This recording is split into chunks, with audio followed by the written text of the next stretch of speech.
put my microphone on. So this is the regular open meeting of the United Laguna Woods Mutual Board of Directors, a California nonprofit mutual benefit corporation. It's Tuesday, December 13th, 2022, a little after 9:30, and we're in the boardroom. This is Laguna Woods Village Community Center, and this is the notice of meeting and agenda. So first I'm going to call to order, and we do have a quorum.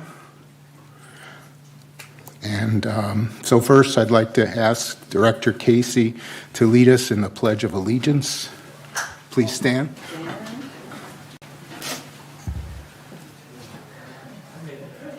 I pledge allegiance to the flag of the United States of America and to the republic for which it stands, one nation, under God, indivisible, with liberty and justice for all. Thank you.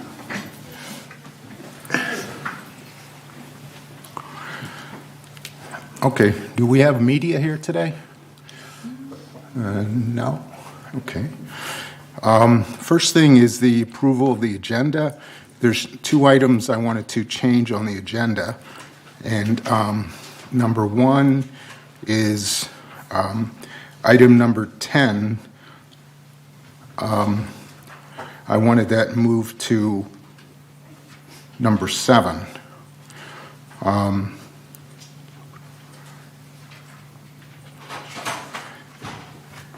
And then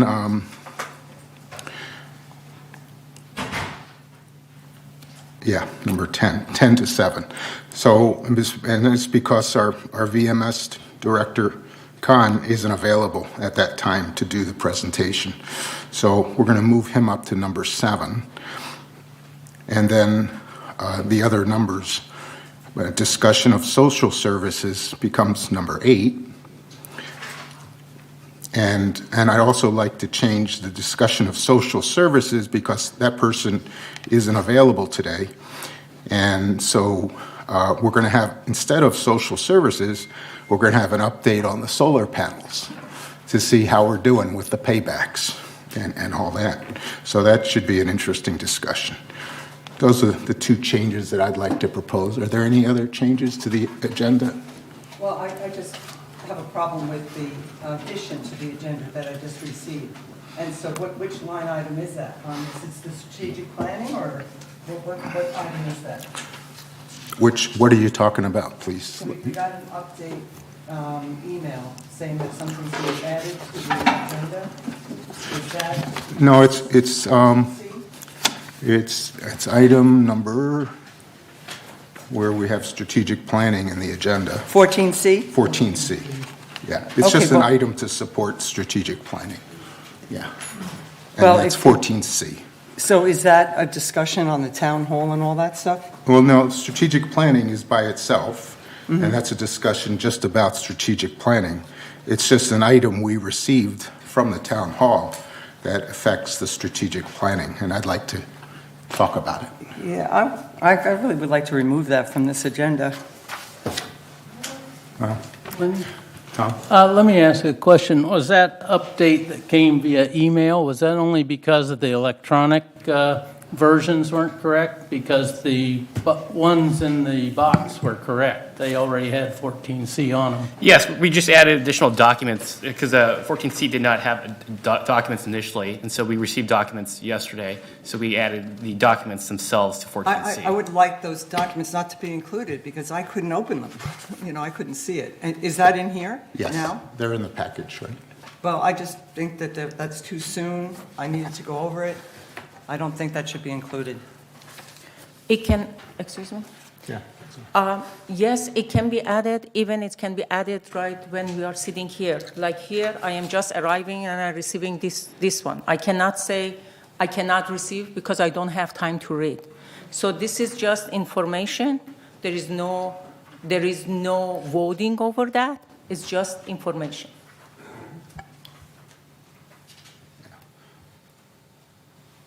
So, Yeah, Tony. Was this in our agenda prep meeting? No, it wasn't. It came up after the agenda prep meeting. Well, then it has to be, if it's an agenda item, that has nothing to do with the VMS report. Has nothing to do with No, that. we're talking It's a about separate item, this is an strategic agenda plan. We're item. talking about strategic planning now. Well, if it wasn't in agenda prep, what's the agenda prep meeting for? Well, you're allowed to add items after the after the agenda prep. And There's a if format for that, necessary, and I'd there's a call for a format vote. for that. By You're not- 2/3 vote, we can add it. And if necessary, we'll go to a vote. Well, it has to be, and it has to be a 2/3 vote. Right. So I'll call for the vote to add the strategic planning additional materials that we added after agenda prep. All those in favor of including that in today's discussion, please raise your hand. Well, it is just information. That's it. There is It's not- nothing, it's you not don't Are we need in to debate get a now, big or deal we're out taking of a vote, that. or We're in taking a debate? vote. We're taking a vote. All those in favor of including the information in today's package, please raise your hand. Okay. Okay. we All can those take it. opposed? Okay. Okay. Okay, then it won't be included. Okay. Just disregard That's it. perfect. But the item itself is on the agenda Yes. still? Yes. Okay. And on the It is. item, we can read that one. That's it. Okay. So, Nothing changed. any other changes to the agenda? Or is there a motion to accept the agenda with the two changes that I suggest? Oh, sorry. Is there a motion to approve the agenda with the two changes that I proposed? Yes. Oh, Second? she- Seconded? Maggie seconded, and you first? Yeah. Okay, okay, Okay. okay. Thank you. So the agenda is approved with the two changes that I recommended. We go to approval of the meeting minutes for November 8th, November 14th, November 23rd, October 11th, and October 11th, same date. Are there any changes or corrections to those minutes from I any have of those some meetings? correction. Go ahead, sir. On 5E,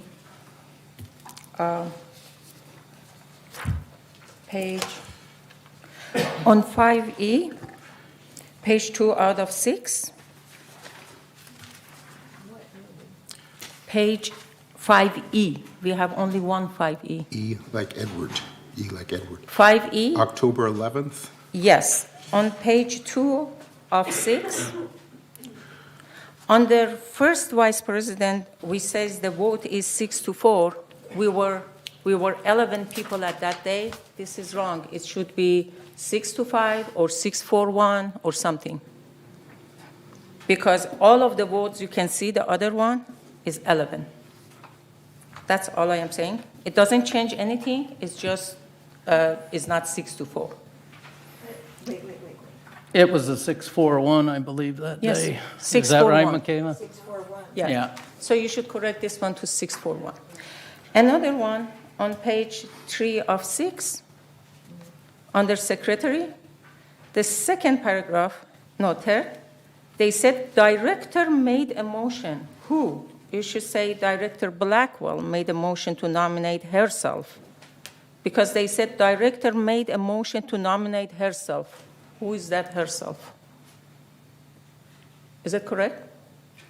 And then, which one was that from? Which meeting? was- under secretary, Right. 1 to the third paragraph, they said director made a motion to nominate herself. That doesn't make sense. Director Blackwell made a motion to nominate herself. Correct. And then, under the treasurer, they said President Liberator, actually at that time was President Ross. That must be correct. Oh, that's true. And under 5C,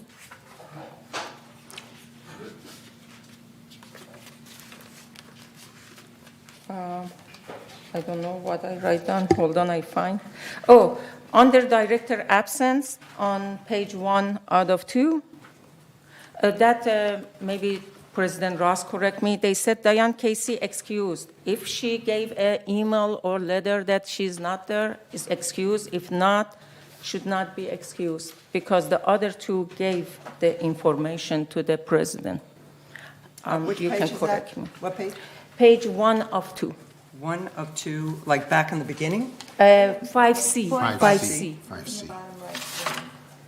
Point, I have a, it's way, Diane, Yeah, Maggie. look right here, I have a question 5C. on that matter.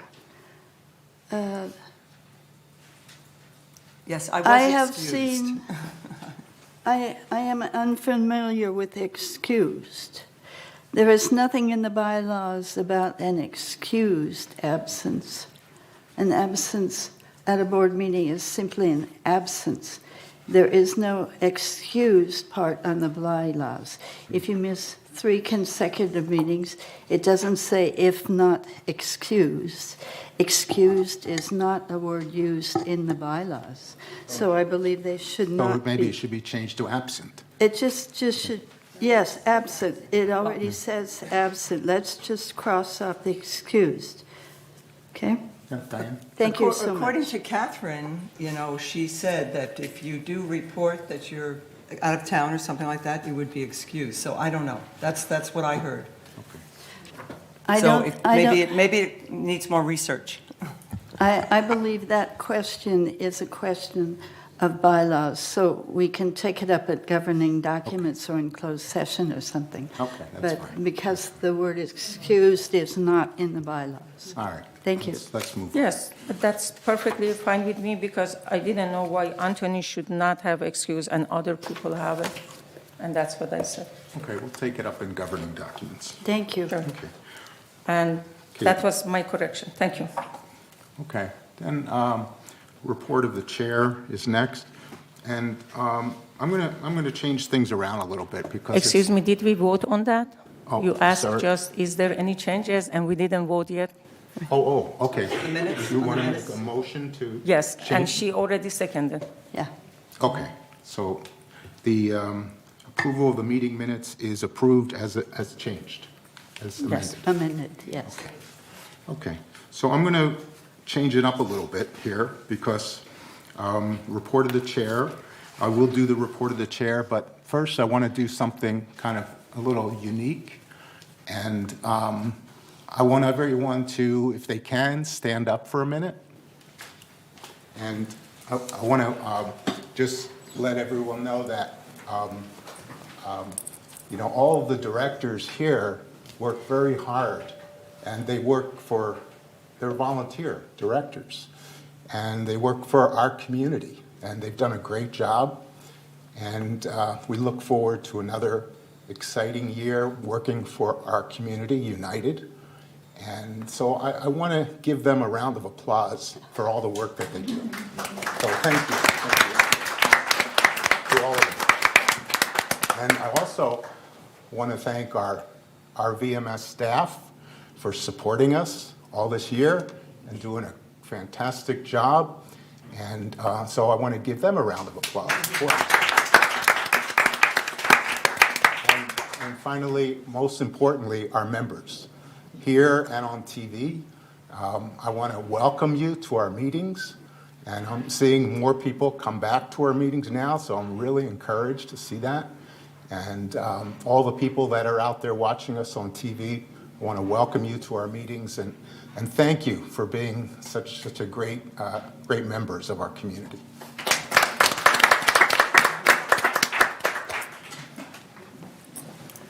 Okay. That was great. Move on. I want to just remind everyone that as president and chair, there's just a few rules that I want to remind people about. And mainly that we're not going to have interruptions, we're not going to have debates, or we're not going to have personal attacks. And you'll be given a limited time to speak. And we're going to try to run this meeting as professionally as possible and as organized as possible so that we continue to get the work done that we need to get done. And then I'd like to talk to you about a couple things real briefly. We had on November, I believe it was November 14th, we had a successful vote, and United started a recovery plan based on a high-yield 4% T-bills versus bond funds. And we started our recovery, and we're going to earn on that money about $45,000 a month. And it's starting. It started a month ago, and it's starting, and it's progressing. And within 2 years, we'll have a full recovery if interest rates for T-bills stay as strong as they are. And we're also going to talk about a land use policy today, and which is up for 28 days, and a criminal background qualifications, which is also up for 28 days, and an anti-harassment policy, which I believe is also up for 28 days. So all of those three we're going to discuss and vote on, or vote for or against. And that's about it.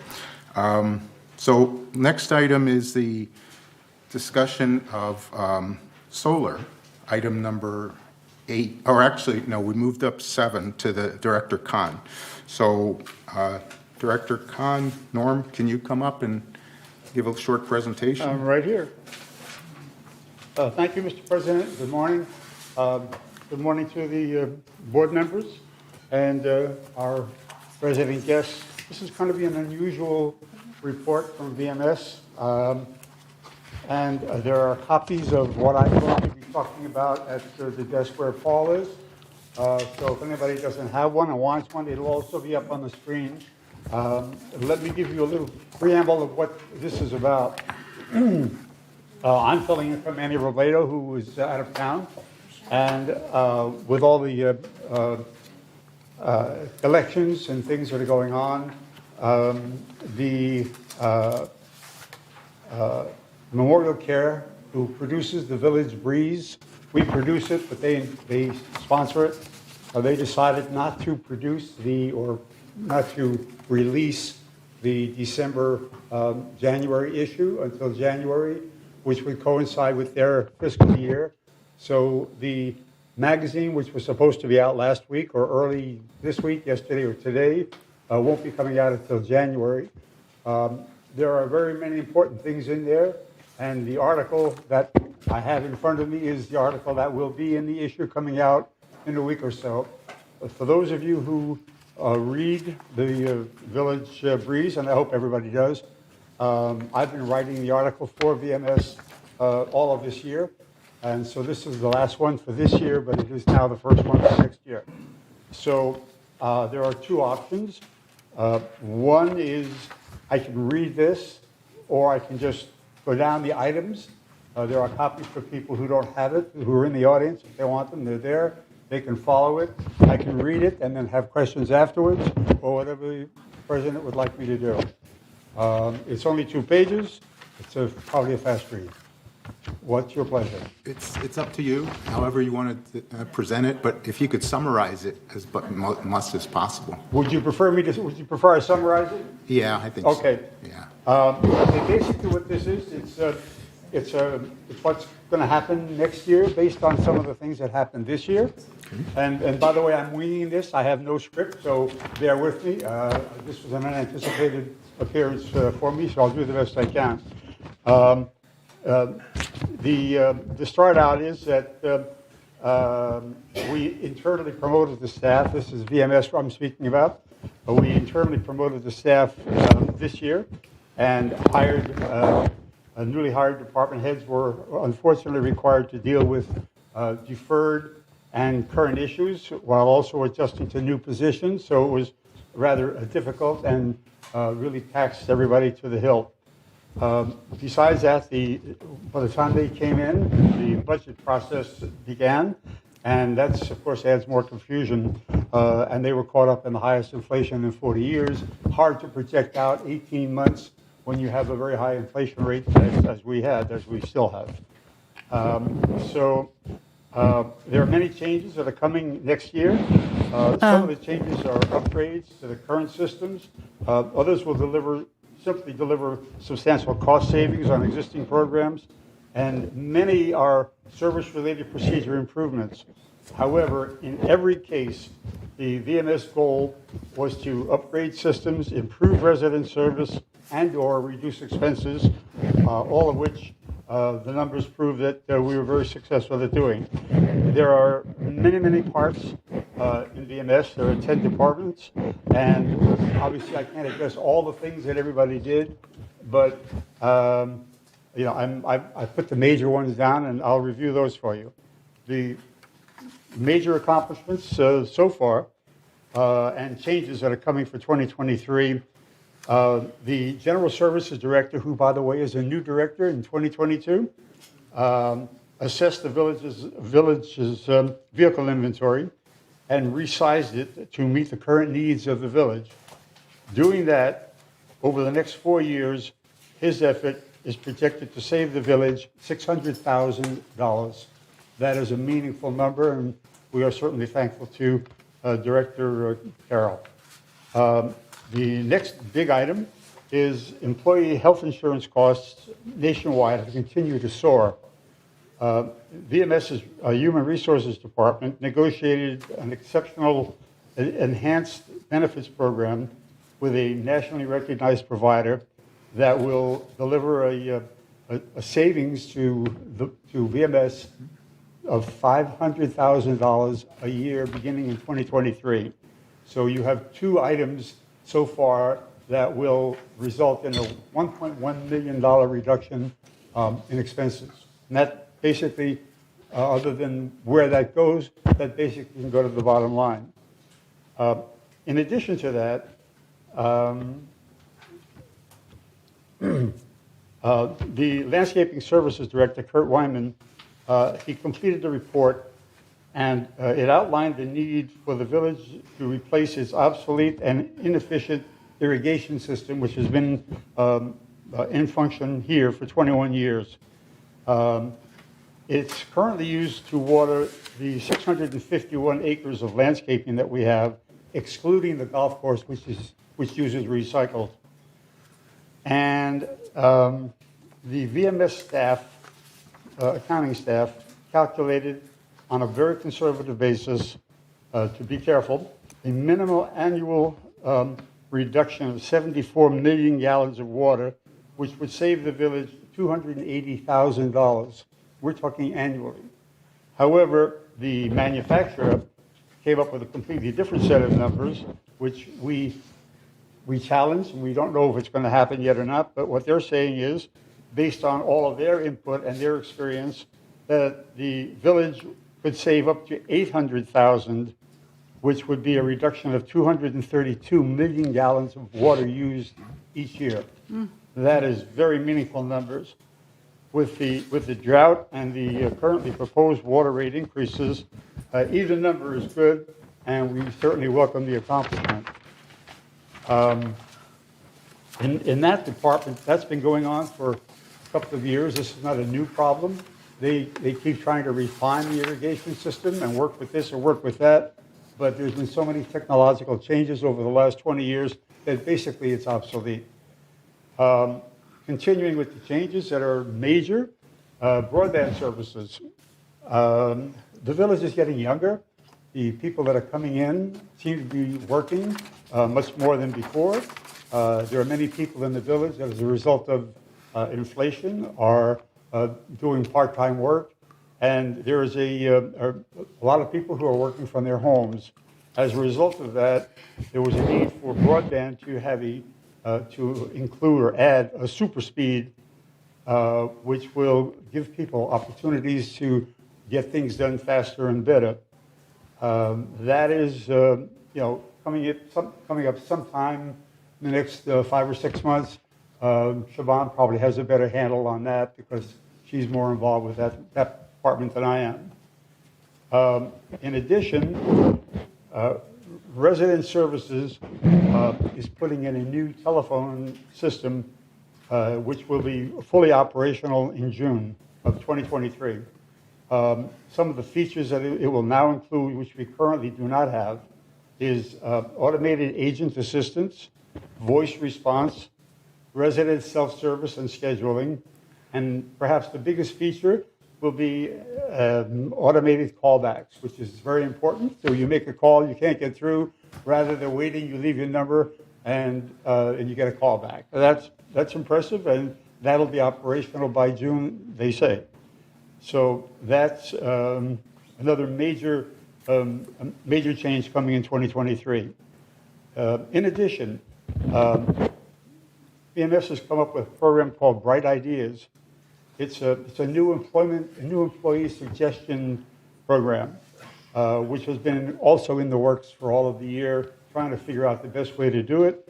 And we've come up with a package which will basically reward employees who do the day-to-day work. And they are understanding of what the problems are. They work with the problems, they deal with them, and it's logical that they would come up with solutions. So we have put that program together to encourage them to come forth with ideas, and those ideas that are accepted and prove to be successful for that, they will be rewarded financially at different levels depending on savings and other factors that are not really important at this moment. So that's another major go forward. And then we have a really good one. The CEO's office teamed up with VMS and with the Orange County Recorder's e-filing program. What that basically does is allows documents to be recorded in real time, which is a very convenient benefit in cost and in time and in cost savings for those people that are buying or selling property in the village. That eliminates all the mails and the shuffles and the messengers and the time lag. So that's sort of to expedite, the purchase or the sale of homes. Going forward on the horizon, we have the strategic plan, which I understand this board is going to be addressing that today or discussing it in some form, or if not today, in the distant future. And the results of that, or how that came about, is that we had a meeting earlier this year, which involved all 43 board members of all the boards and VMS executives as well, their management. And they attended the meeting, and many people contributed meaningful suggestions to improve services, ways to attract, develop, and retain high-quality staff, and other very useful issues. The adopting programs that were adopted at that meeting are in place, and now they're being tracked for progress, where we can see exactly where they are. People who make commitments, we can hold them to the fire and see what happened to the commitments and where they are and how they're progressing. So that is another major thing. All of the changes, the village website, by the way, is going to be redesigned to be much more user-friendly. And on top of all these things I've mentioned, there are many more things coming. I suggest to all the residents and board members to follow what's going on in What's Up in the Village, the e-newsletter, the Village Breeze, and of course the Laguna Woods Globe. So stay tuned in. And my final statement on this is those of us on the VMS board who worked very hard are very pleased with the results of our efforts in 2022. We always deal with new board members, so there's always an adjustment time, but we came through the year pretty strong. It was a difficult year for the village in many unexpected ways, but in spite of it all, VMS exceeded its goal and worked effectively with our restructured management team. We will continue to do that. We will continue to monitor operating expenses. We will continue to find more ways to improve service and do all the things that you would expect of a business management board. That's our job. I think we do it well, and we plan to continue doing that. And my final word is VMS wishes all residents, employees, and board members a joyous holiday season and a very happy and healthy new year. And thank you. If there's any questions, I'm happy to answer. Any questions? Okay. I have a, well, Thank you, Pearl. go ahead, Mary. I have one question, but I don't know if you don't have the answer with you, that's fine. On the scheduling, the new phone system, I'm sorry, I'm having trouble hearing you. on the new phone system, where it will allow for scheduling, when a member calls in, would they be able to, with that scheduling, schedule appointments for the replacement of appliances? Because I know when you replace an appliance, somebody, either they come out or they send you the options. So will they, on the phone, be able to schedule those appointments? Mary, it's a great question. I'm not familiar with the internal workings, but I'm happy to have our CEO here, and There you she can answer that. Siobhan, if There you would. is a scheduling feature with the new upgrade. In terms of the appliance program, since it's a little more complicated, we would have to look at that. But as I mentioned, I believe Carlos Rojas, our Director of Operations, is taking a comprehensive look at the replacement program, so you will see favorable changes to speed up that process in the coming months. Great, thank you. And I have a question. Normally, I am good at computer and always I do everything online. Yesterday, for a short version, the website was down, so I have a guest to come. So I called, and I was stay online personally close to 15 minutes, somebody answer. So my question is, if all of this scheduling comes to the phone, how you can handle that somebody quickly answer, or at least maybe those feature like other places, please hang up and in order we call you back. I don't know those feature is possible or not. That is exactly what we're talking about. If you call Southwest Airlines, for instance, Yeah. you can press 1 and get a call back in Correct. X number of Correct. minutes. So it's going to be Similar like to that, yes, ma'am. Okay. Thank you so much. Thank you. Hopefully answer quickly. So we'll let members talk in a minute. So I do have a point that was brought up at our town hall, but because you won't be here when we talk about the town hall, I gave you a copy of the Yes, town thank hall minutes, and on one of the pages, there's questions that were from our members at the town hall. It's the page that's listed VMS on top and landscape and board. And maybe you have a copy. Can you refer to that? Do you have a copy in front of you? Yeah, I have it, yeah. But Okay, yeah. okay. The issues with VMS and landscape are mainly employee issues. I'm sorry, what was the? The VMS issues and the landscape issues are mainly employee-related issues. And we'd like the three of the representatives that we have on VMS to see if they could find out answers to those questions. Okay, So in the I'll next- take care of that. We Yeah. do follow everything that you guys request. Of course, we're presenting. Yeah, if you could share them with your other two representatives and help us respond back to the Okay, to the members. I'll take care of that. Okay. Pearl, please.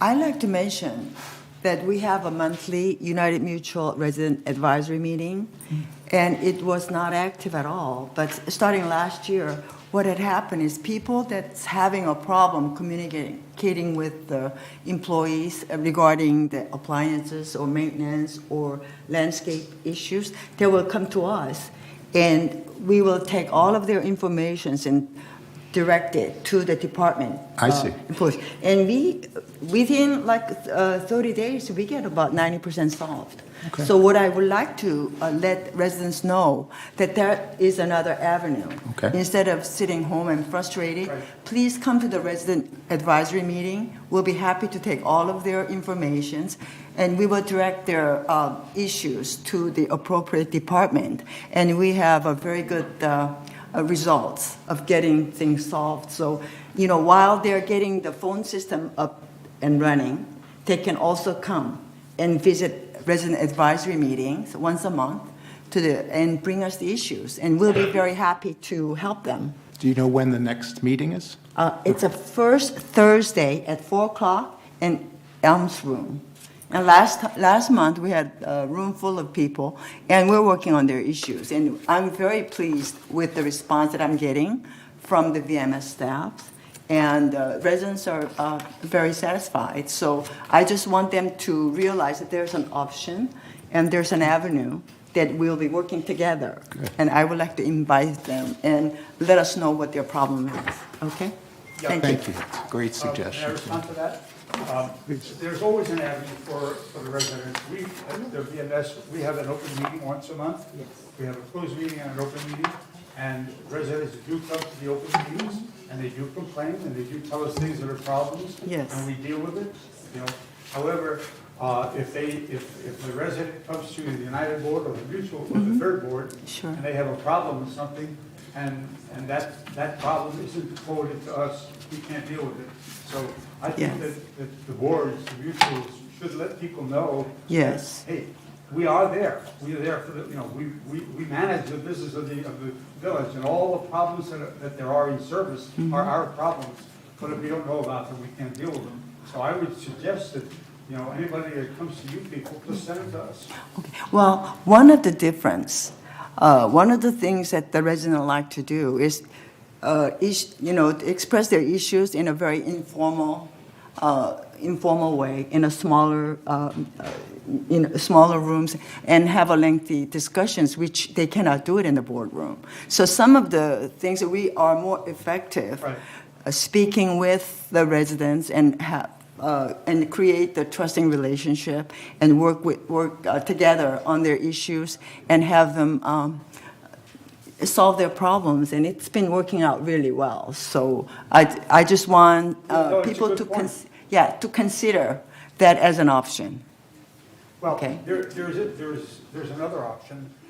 We have been begging, literally begging United and Third to send their board members to our meetings, and they don't, okay? The only people that come are people, once in a while, we get somebody from Third, more so than United. I don't know, Maggie comes every now and then, but, you know, Diane comes every now and then, but it's not a regular pattern. And I think there Yes. should be more representation Yes. of both boards, even GRF, to our meetings, because, hey, that's what we're there for. Yes. Thank you. At our United Town Hall that we had Friday, a suggestion was made to have a landscape town hall. And I think that would be a good consideration. We should consider doing that soon, because that is a source of a lot of issues with residents. Yes. And so we can have our town halls geared to those items and have conversations about it in that open, more casual atmosphere. Yeah. So I think that would be a good idea for All us. these ideas are good, you know, we just have to follow through on them. Right, thank you. Thank you. Okay, thank you, Norm, very much. Okay, well, in case I don't see you all again, have a happy holiday. Yeah, thank you. We'll let you talk with member comments when member comments come up. And you could talk about that subject. No, I was talking to one of the members. Yeah, well, you could talk when we have member comments. And so let's start the open forum. 3 minutes per speaker. And let's start. Who do we have? Oh, yeah, I'm sorry. Yeah, that's right. We moved up solar. Okay. So Bart is going to give us a presentation on solar. Thank you, Mr. President, board members. I am happy to report to you on how we are doing with our solar installation. But before we do that, I'd like to update you on something that is going to be heard by the CPUC in a couple of days. It's something that they call NEM 3.0, or Net Metering Program, which is the program that is required that we enroll in anytime anyone produces solar power to put back into the grid. A year ago, they entertained similar proposals as to what this new NEM 3.0 is going to be. That had been postponed, and now it's scheduled for December 15th. We do not know if they're going to make a decision or not, but if they do, there will be changes to a number of items, primarily on how they figure the credits for the energy that is produced. For us, what is important is to make sure that whatever measures they take, they do not take away the credits under which we sign up under, and it looks like any installations prior to the adoption of this NEM 3.0 will be grandfathered in at the original status that it had before. So for us, it will remain as it was originally submitted about 5 years ago. So with that, and we will not know if they're going to make a decision or not, and if they do, the earliest that will be coming into effect will probably be around April, and that will apply to new installations only. So we'll see at that time what changes they propose, and if those changes are significant enough to discourage new installations of solar panels for organizations like ours, where that return on that investment negates its installation other than the environmental benefits of producing solar power. So with that, and we'll have to wait and see what decisions they make, if any, at the December 15th meeting. But from what I've seen so far, as mentioned before, it preserves the original program under which United signed up under. So we'll keep an eye on that, and we'll report as new developments develop under this program. So now to our solar installation. Just a little bit of background. The original solar panels and solar project was installed by a company named Johnson Controls, JCI, and included installation at, I counted a total of 30 carports, 4 cul-de-sacs, cul-de-sacs numbers 10, 24, 38, and 28. Sorry, they're not in order. I was looking at it down the geographical location. The system was designed to produce about 1 million kilowatt hours per year. It has consistently produced that much, some years a little bit better, but on average, about 1.1 million kilowatt hours per year. So we've produced so far a total of about 5.6 million kilowatt hours since we activated that system.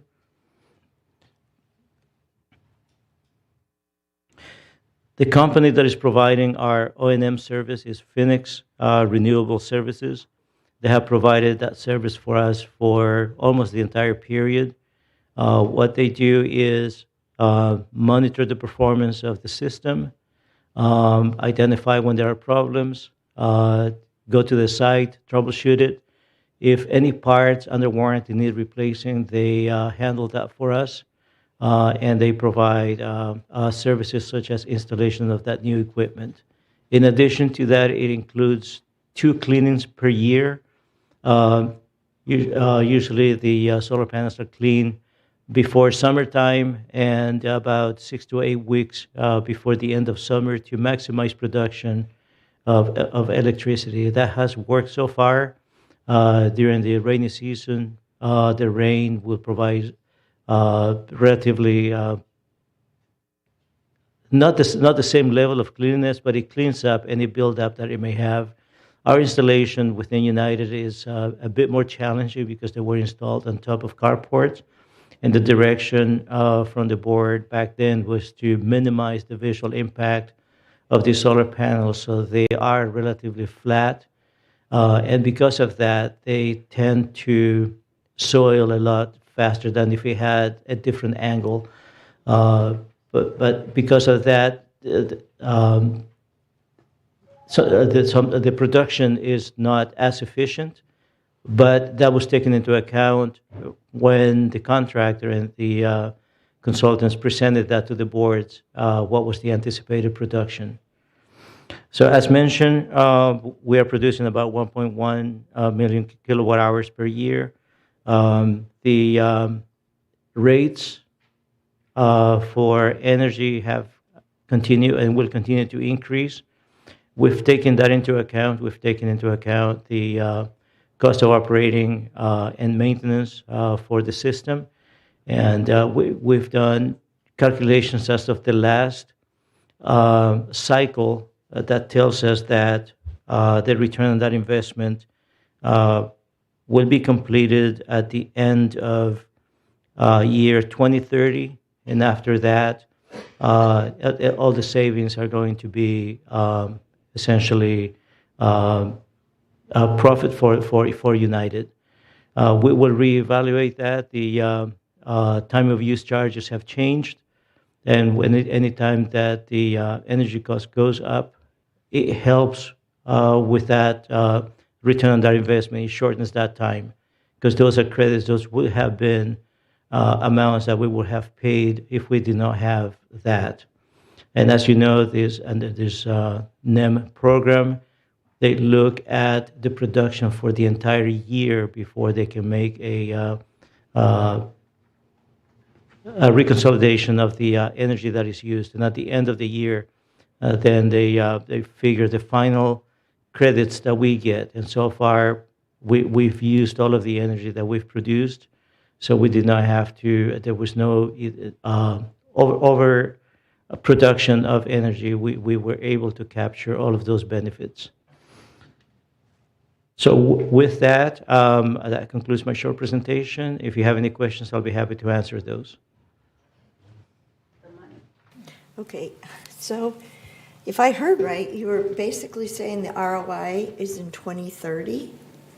At the end of 2030, beginning of 2031. So, and then you said that we're basically producing and using all that we produce. Yes. So then the net, it's zero. So how are we positive to pay against what our expenses are?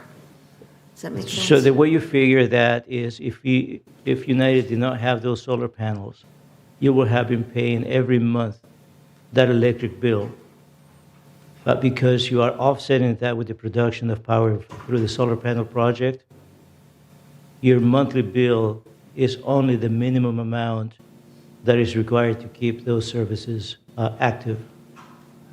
Okay, so basically we're not, from the time of installation until 2030, there's no savings. We're actually paying to have the equipment and no savings. No money's coming back to us. The electricity's offsetting, but we're still paying for the equipment. That's correct. The initial And then investment. we'll start seeing payback or profits or offset or whatever after the end of 2030. Yes. What's the life of the solar panels? Because I know I've talked to solar installers, that over time, every year, the efficiency of the panels goes down. How long are we expected to have those panels? And at the end of 2030, what's the expectation of what we're really going to get in offset of our electric bill, the net there? Because the equipment, we're paying out for equipment, so that cost will go away. And then we'll start seeing benefits of what we produce is what we're going to use, but because of the efficiency, we're still going to be using more than what we're going to have produced. Is that correct? So based on my estimates, and I think that with proper maintenance, we can extend the life of these solar panels and its related equipment. We can get 30 years out of these units. And if that is the case, our projections are that by the end of year 30, United will have realized approximately $7 million in additional revenue. How do you get revenue if we're using all of what we're generating and the efficiency of the solar panels is going down every year? And we installed them, 2015 maybe? So that would be, the life of it would be 2045. So 15 years we'll have of energy capture without equipment expense, because the end of 2030, the equipment will be. So how are we getting profit off of it if we're using everything that we generate? So after year 2030 or 2031, when we break even, United will realize, in essence, savings that will turn into revenue, because then you're not repaying for that equipment, of about between $220,000 and $250,000 a year. Savings in not paying for the equipment. We'll have purchased it. So that's not really savings. It's just that we won't have that expense. But if we're using the same power we're generating, which I think you said, then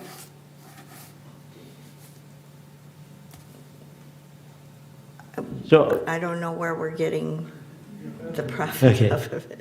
So It's a wash. So the initial investment for the solar installation was $3.5 million.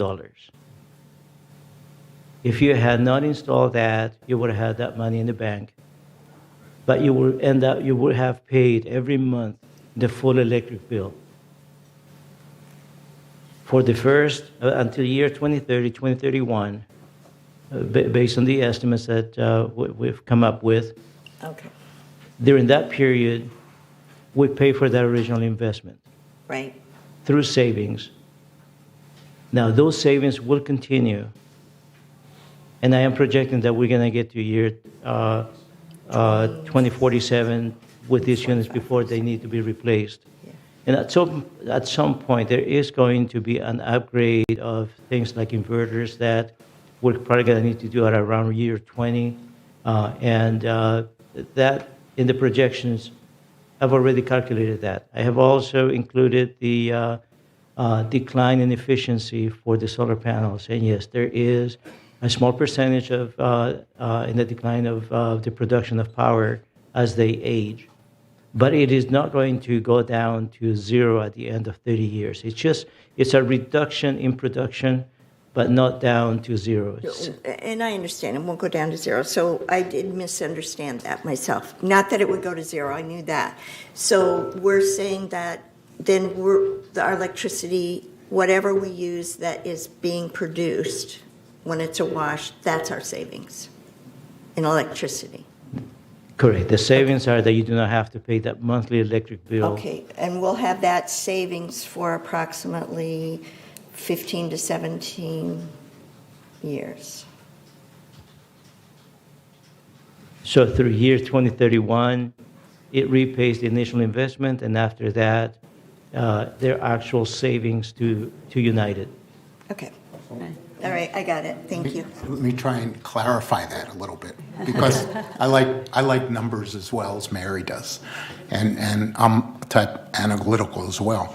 So until 2030, basically, we're saving the amount of the investment of $3.5 million, and we will have recovered those savings by the year 2030. Is that correct? That is correct. By the year 2030, you would have recovered that initial investment that United made 5 years ago. So we're saving around $300,000 a year, roughly, and in 12 years, we'll have saved about $3.5 million. Is that right? Yes, that's one way of analyzing the savings under this program. Yes. Okay.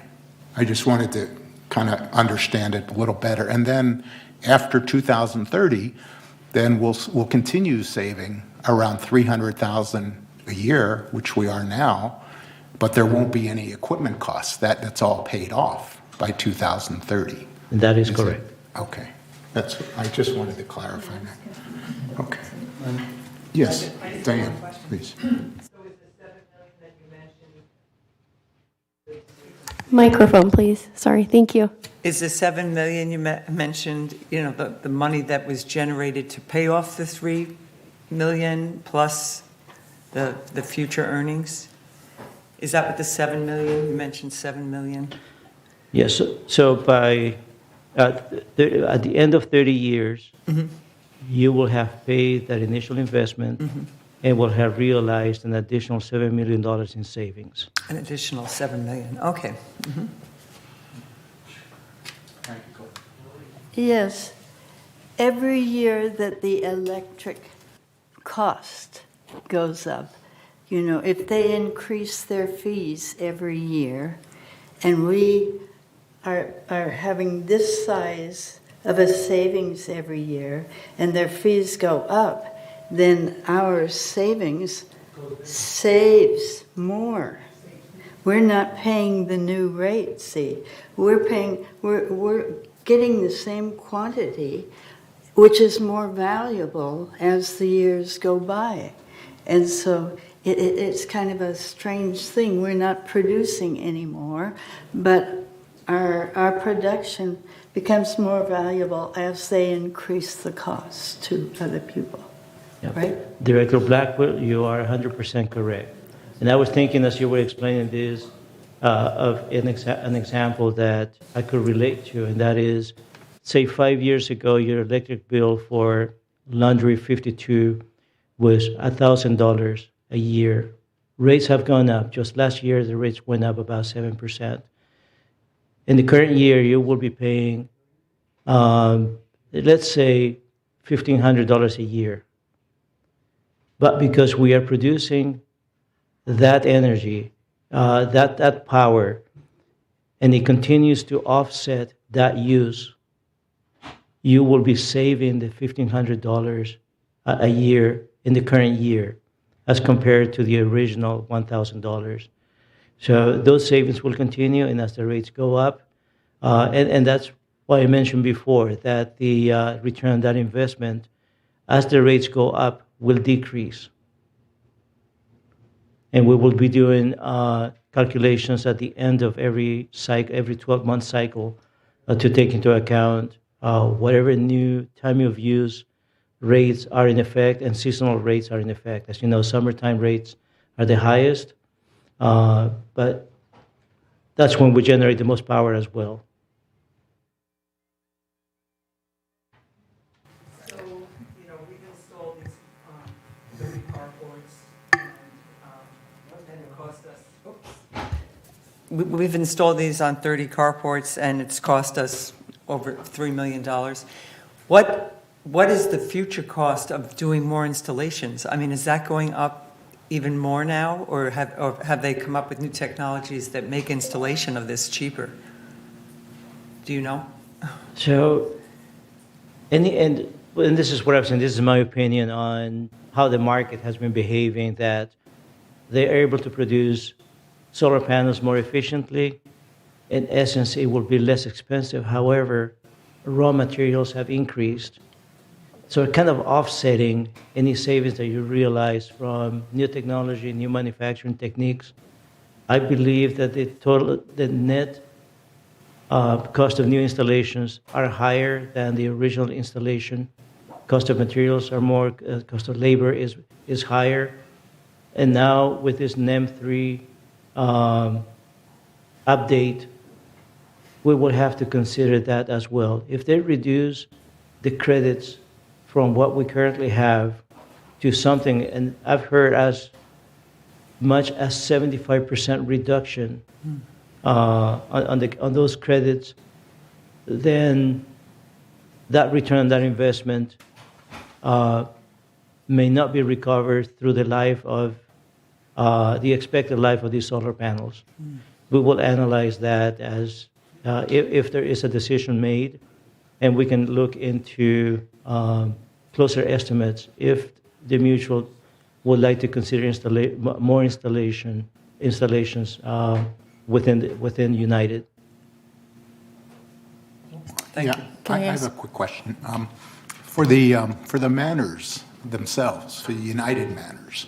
Do we have any idea how many manors have added solar to their properties in the last 5 years since we adopted solar?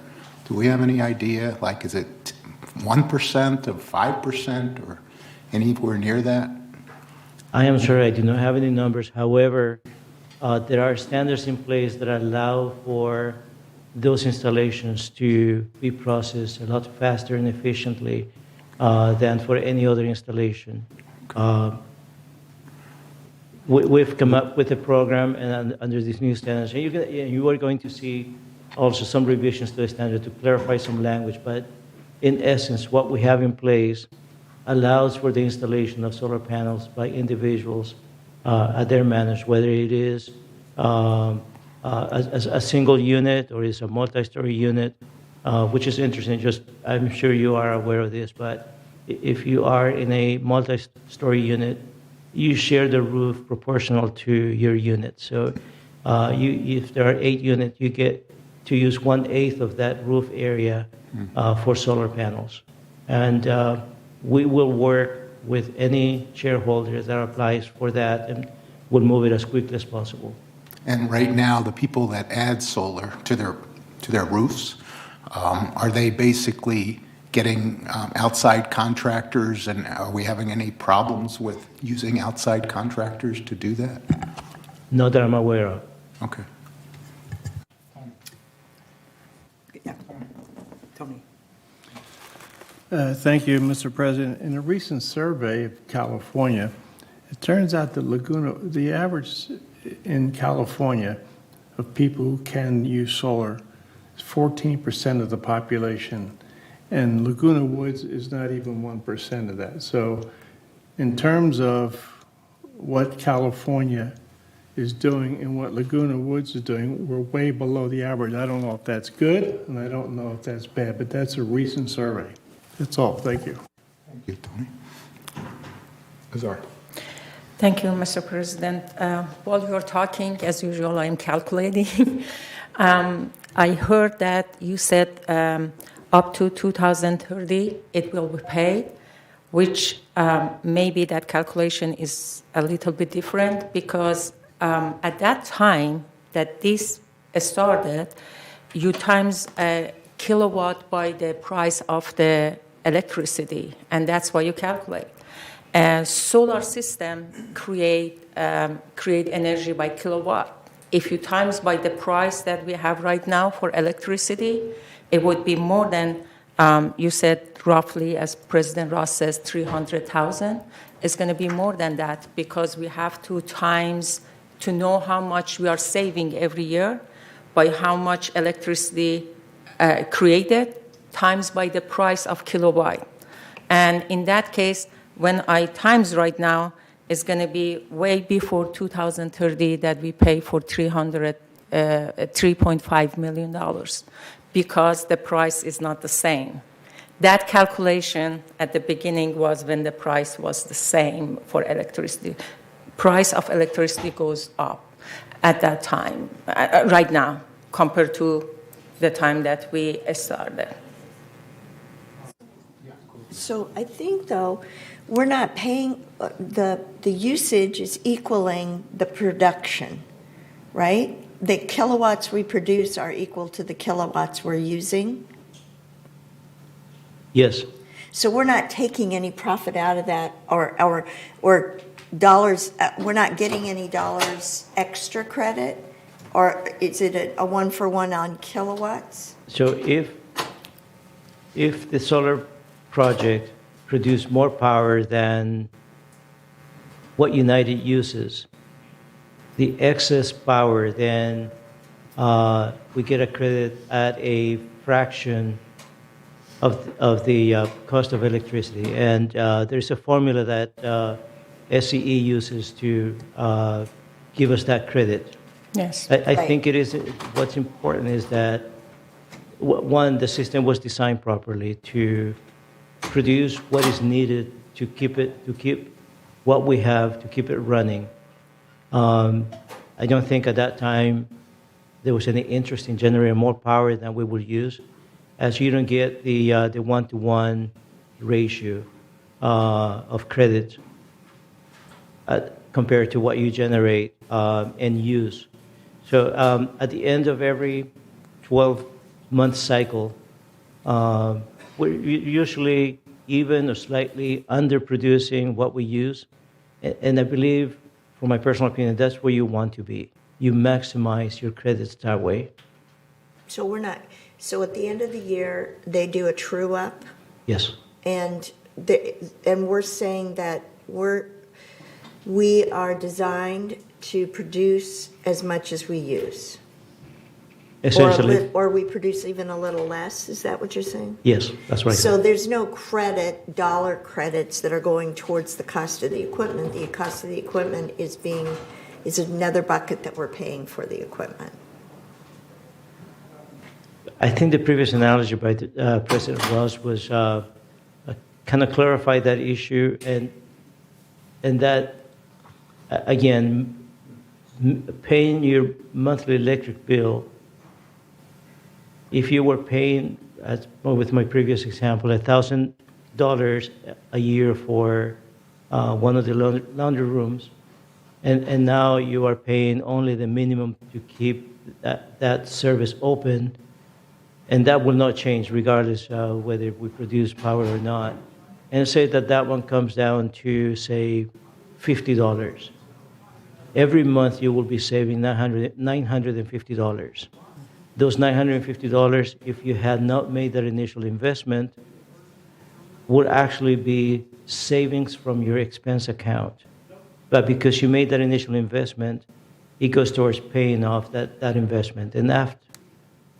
Okay, so we're saving money each year. We're saving money each year, and we're saying that money could be going to, or is going to, the price of the equipment.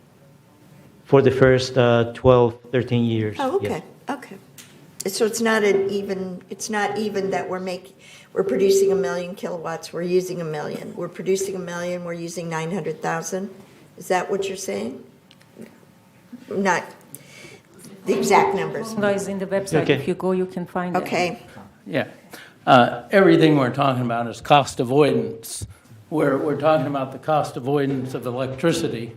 So it's all based on that, whatever we were paying, that we're using that as the calculation for the payback is all cost avoidance. And if we can avoid larger costs, like Azar was talking about, because of rate increases, our cost avoidance goes up, and the payback is through cost avoidance when it's a break even on the kilowatt hours. So. Yep. I just want to clarify too, that we spent the 3.5 million. That money went out of our account. We invested it. But now we're just looking at what is the payback, over these years. Correct? We're just looking at what is the return on it. Correct. Yeah. Okay, thank you. You mentioned one thing that we could possibly improve the number of kilowatt hours if we angled the solar panels. Yeah. Is there a chance we can do that to increase the efficiency of the program at this point? Or is it too late to do that? Or is it too expensive to do that? At this point, it will be too expensive to do that. It creates a number of problems because they were designed for the flatter angle. What it does is if you increase that angle, it creates shading on the panels adjacent to it, and it also increases the wind load on those carports. I see. Okay, thank you. Any other questions? Okay. Thank you very much for a great presentation. Great presentation. Okay, now I'd like to open up the open forum for members. Who do we have? The first speaker is Ms. Elizabeth Romano.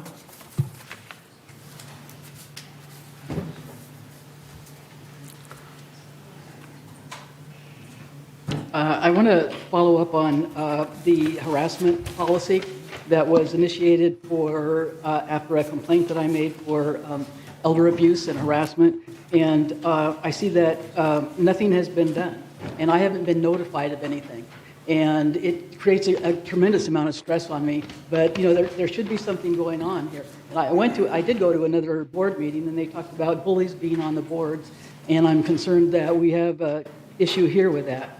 I have two issues. One is that I was asking for last time is to have an accounting for that goes to the banks that says our reserves are sufficient so that the people that live here can get loans on their houses or that want to sell them. I still can't sell my house. My banker says there's inadequate reserves there, and it's like about $1.25 million or something like that. And I would really like to move out of here. And because I can't move now, I'm looking at, instead of paying 3% interest, I'm going to be paying 7% interest. And I know there's a lot of other people that are caught in that. That we need to track that money. If you get a fiduciary person to come in here and go through the books, they will be able to find out where that money went. And I would appreciate that being done. Then I would also like to, because actually that's a California Penal Code violation. And my background, I did go to law school and I did work for a law firm in Santa Ana. And I've researched this very carefully. And this is a Penal Code violation of 368. And it's theft and embezzlement, and it's from elderly. And the other issue that applies to me is and actually the 7,000 or 5,000 of the other residences here, is the turning off of the TV and the closure of the activity available for us to join with other people.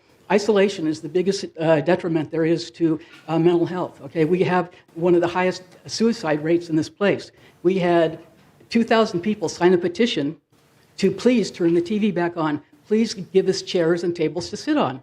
That's elder abuse, okay? That's not happening, all right? And the best thing that we can do for our neighbors and for everybody is to make sure that we're okay and to say, hello, how are you? And that was the lifeline for 5,000 people that utilized that facility. And, it's still closed, and then we would come in here into the meetings and say, please help us. And then we would listen to the staff here say, oh, watching that Channel 6 is like sticking needles in your eyes, okay? And, how does that feel to you, okay? It feels terrible to go over there and sit there and to see everybody wandering off. And for the boards to sit in and laugh. Yeah, isn't that funny? Okay? Well, the recreation part was notified about that, and that's a felony again in elder abuse. And this is some serious stuff, because what it amounts to is willful and cruel treatment of us. And that's a felony. And it has a 3-year jail term, and it has a $10,000 fine. And I don't have the legal section here, but we need to look at how we treat people. And, Gloria Allred is the attorney for 7,000 of us. I'm meeting with the Attorney General today. He's due to drive down here and give you guys an injunction to stop violating our civil rights. So I hope you will pay attention to what goes on over there and the 5,000 people that utilize that to have somebody to talk to not be isolated. You can't imagine what that's like, okay? Could you wrap it up, please? I will, okay? And I would like you to, wrap this up and get back to me, because it was about me. And don't you think I am entitled to know what's happened, okay? And that this still isn't going on? And, it's unfortunate that we're going to have a big lawsuit about this. These are felonies and elder abuse violations that shouldn't be happening here. Ms. Roman, what is your manor number? What is your manor number? 2035. And what's your name? Elizabeth Romano. And I don't like the security coming over at night and pounding on my door as they did before. And I was at Lonnie Painter's house when they were over there pounding on his dying wife's door. I have cancer as well. And I was in there throwing up from the chemotherapy, and you have these guys pounding, okay? We need to take care of the people here and love each other, okay? And treat each other with consideration and not laugh at the board meetings and about sticking needles in our eyes, and give people a chance to get out there and know what's going on in the world, okay? This is just unacceptable, and unfortunately it is a crime. So, Gloria Allred is the attorney, the best one that I could find to represent all the people here that want this. So thank you for your consideration. Next, we have Chris Collins.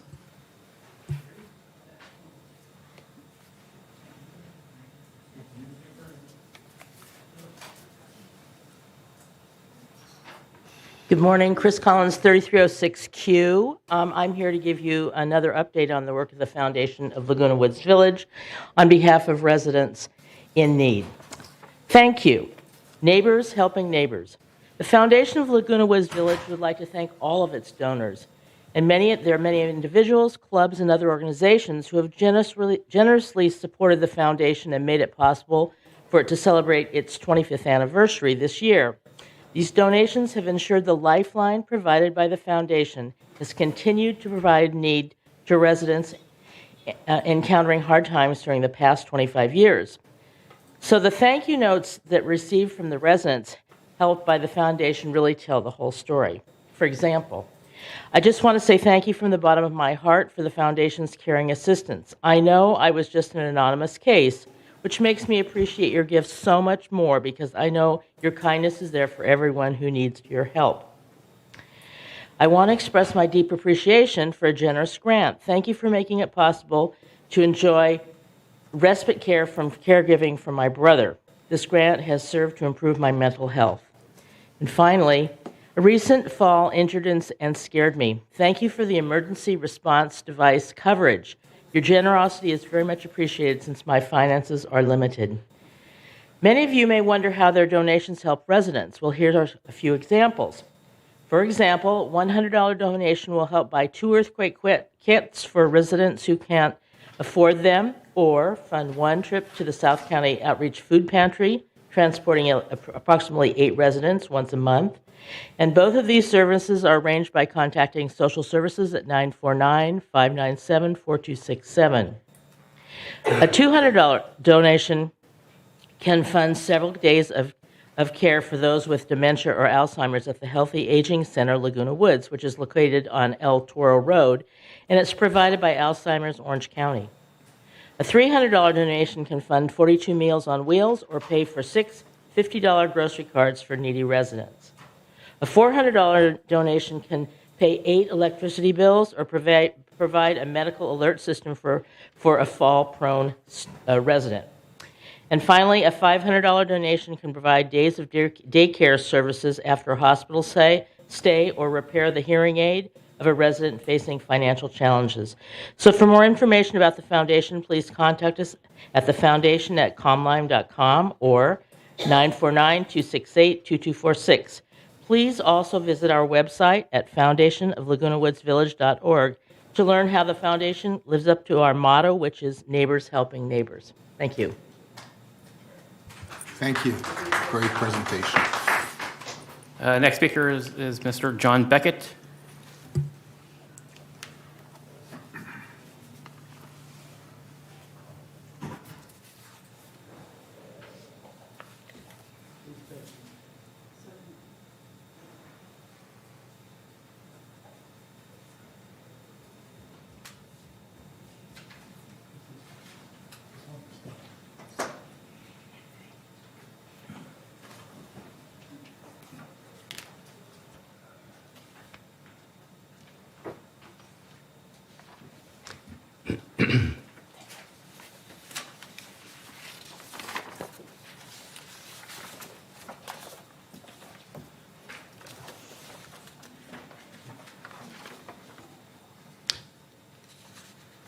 I'm here to announce that 800 homeowners have signed our petition calling a special meeting. The GRF board has graciously acknowledged receiving those signatures, but they have denied our request to schedule the special meeting. GRF's lawyer says that we have called the special meeting for an unlawful purpose. The purpose of the special meeting is to give the directors of United, Third, and Mutual 50 an opportunity to vote for one of 2 alternatives.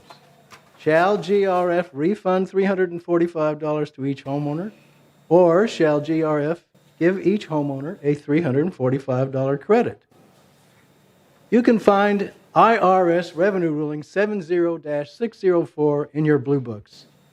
The IRS requires us to hold a special meeting, offer the members a choice between a refund or a credit, and take a vote. I practiced law for 35 years, and I can say with certainty, obeying the IRS is not an unlawful purpose. If you look at page 5 of the latest audited financial statements, which I've given you, you'll see that GRF had net income of $2,754,000 in 2021 and $3,516,000 in 2020. The IRS allows GRF to avoid paying taxes on that money by refunding it to the homeowners. But the GRF board has decided to keep the money and hope that the IRS doesn't investigate. A previous GRF board took that same approach until we got a bill for 3 years of back taxes, plus penalties and interest. This board exercised good judgment when you asked an independent investment advisor to examine United's portfolio. Thanks to you, we are no longer losing 6% per year. We are earning 4%, and both principal and interest are fully guaranteed by the United States government. I'm asking you to bring in an independent accountant to examine GRF's tax return. An independent accountant can reliably answer these two questions. Number one, are United's members liable to pay taxes on GRF's income? And number two, can we avoid paying those taxes? I'm sure you will give this matter your careful consideration. Thank you so much. Thank you, John.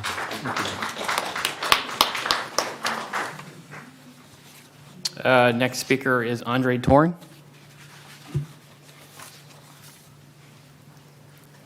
Andre, before you get started, if there's any issues related to legal issues, which you sent an email to us or to Shaban and Catherine at 11:51 p.m. last night, we will address legal issues in closed session, and we'll address that. Will I be invited? No, the closed session is only for our directors. The question with that, the problem with that is that's totally illegal. I'm the accused and I'm not present. Okay, we will relate our answers back to you. Do I have a chance to rebuttal appeal this decision? We're not going to talk about legal issues today. That's an illegal procedure. Okay, we're going to talk about. You go to any court. Do you have any other issue to talk about? That's abuse. Do you have any other issue to talk about? Yes. Okay. Yes, I have several issues to talk about. First, about VMS. Great that we have this bright idea for new employee suggestions. I wish that VMS can pay more attention to the residents. How about a bright idea for the residents' member suggestions? We have a lot of suggestions, but often ignored. Please pay attention to the residents, pay attention to the members, give them encouragement, and let them listen to them and let them speak. Don't just listen to the employees. We live here. We see problems. Okay? That's one thing that I want to talk about. The second thing I want to talk about is about the solar project panel. The solar project, okay? There's one thing very important that we have to pay attention to is that if we put this $3.5 million in the bank, we get $140,000 a year, 4%. I'm not sure if that's the correct number, okay, 4% or something like that. You can calculate it. That's the number we need to compare. Rather than say, yes, we have saving. But if the saving is, maybe $50,000 a year, it's not worth it. If it's less than 4%, it's 2%. It's not worth it. Let's put money in the bank. That's called ROI, return on investment. That can be calculated. I would like to see the board start paying attention to the ROI, how they come up with the 7-year balance. Okay, is there any calculation? Also, is there any maintenance cost included in there? Is there any supervising cost included in there? Our current solar panel is losing money because we didn't follow the vendor said we didn't follow their guidance of maintaining it. The only way we can sue them is, the reason we sue them is, we are a senior community. If we tell people about it, they lose face because they cheated the seniors. That's the only excuse we have. Okay, that's not acceptable. for the board need to watch, and for EMS need to provide this kind of information ahead of time so we can monitor it. To this day, we have no idea whether our solar panel is losing, how much money we're losing with solar panel. We don't want to get in, we want to see what kind of problems we had so far with solar panel. Why are we getting all those problems? Have we correct those problems or anything like that? Okay. And also, I would like to say, I got the cease and desist letter from the legal, okay? And I think this senior abuse, okay, to tell me that you are violating, we don't want you to speak in front of us, we don't want to hear anything from you, we'll make decisions, and you are guilty. Your time is up. Your time is up. Thank you, Andre. Okay, next speaker. Next speaker is joining us via Zoom. This is going to be Dick Rader.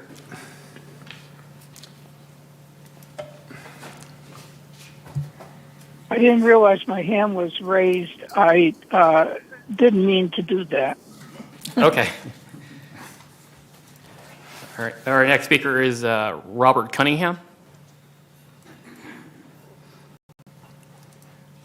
Hi, my name is Robert Cunningham. I've lived at the 748C for 8 years. During the last year, I have received emails from United board members on only 3 separate occasions, all from board member Diane Casey. On November 11th, she sent out an email to United board members because she was opposed to having United sell their mutual funds after United incurred a $1.5 million loss. On September 11th, she sent out an email that cast aspersions against 3 people, Andre Torn, Kerry Wells, and Treasurer Escari. However, it is the very first email that you sent out this year that concerns me the most. It was sent out on August 29th, and it was simply a blatant solicitation for votes.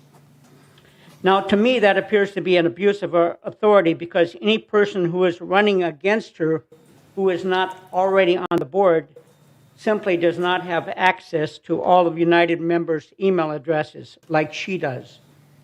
That is an unfair competitive advantage, and I would like to hear from other board members if they think her actions should be condoned or if they are in violation of any board policy. Thank you. Thank you.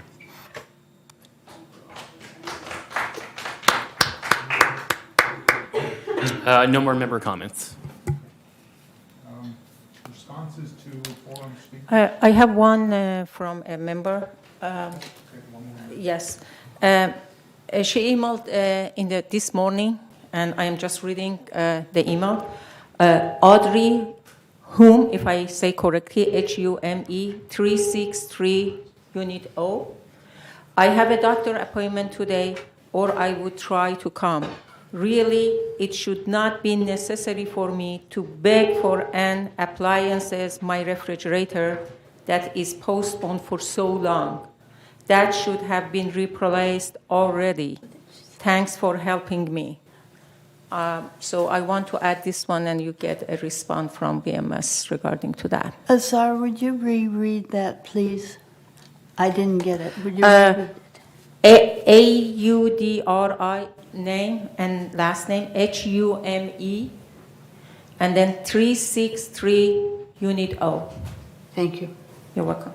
Oh, and would you read the message again, please? Read it again? Yeah. I have a doctor appointment today, or I would try to come.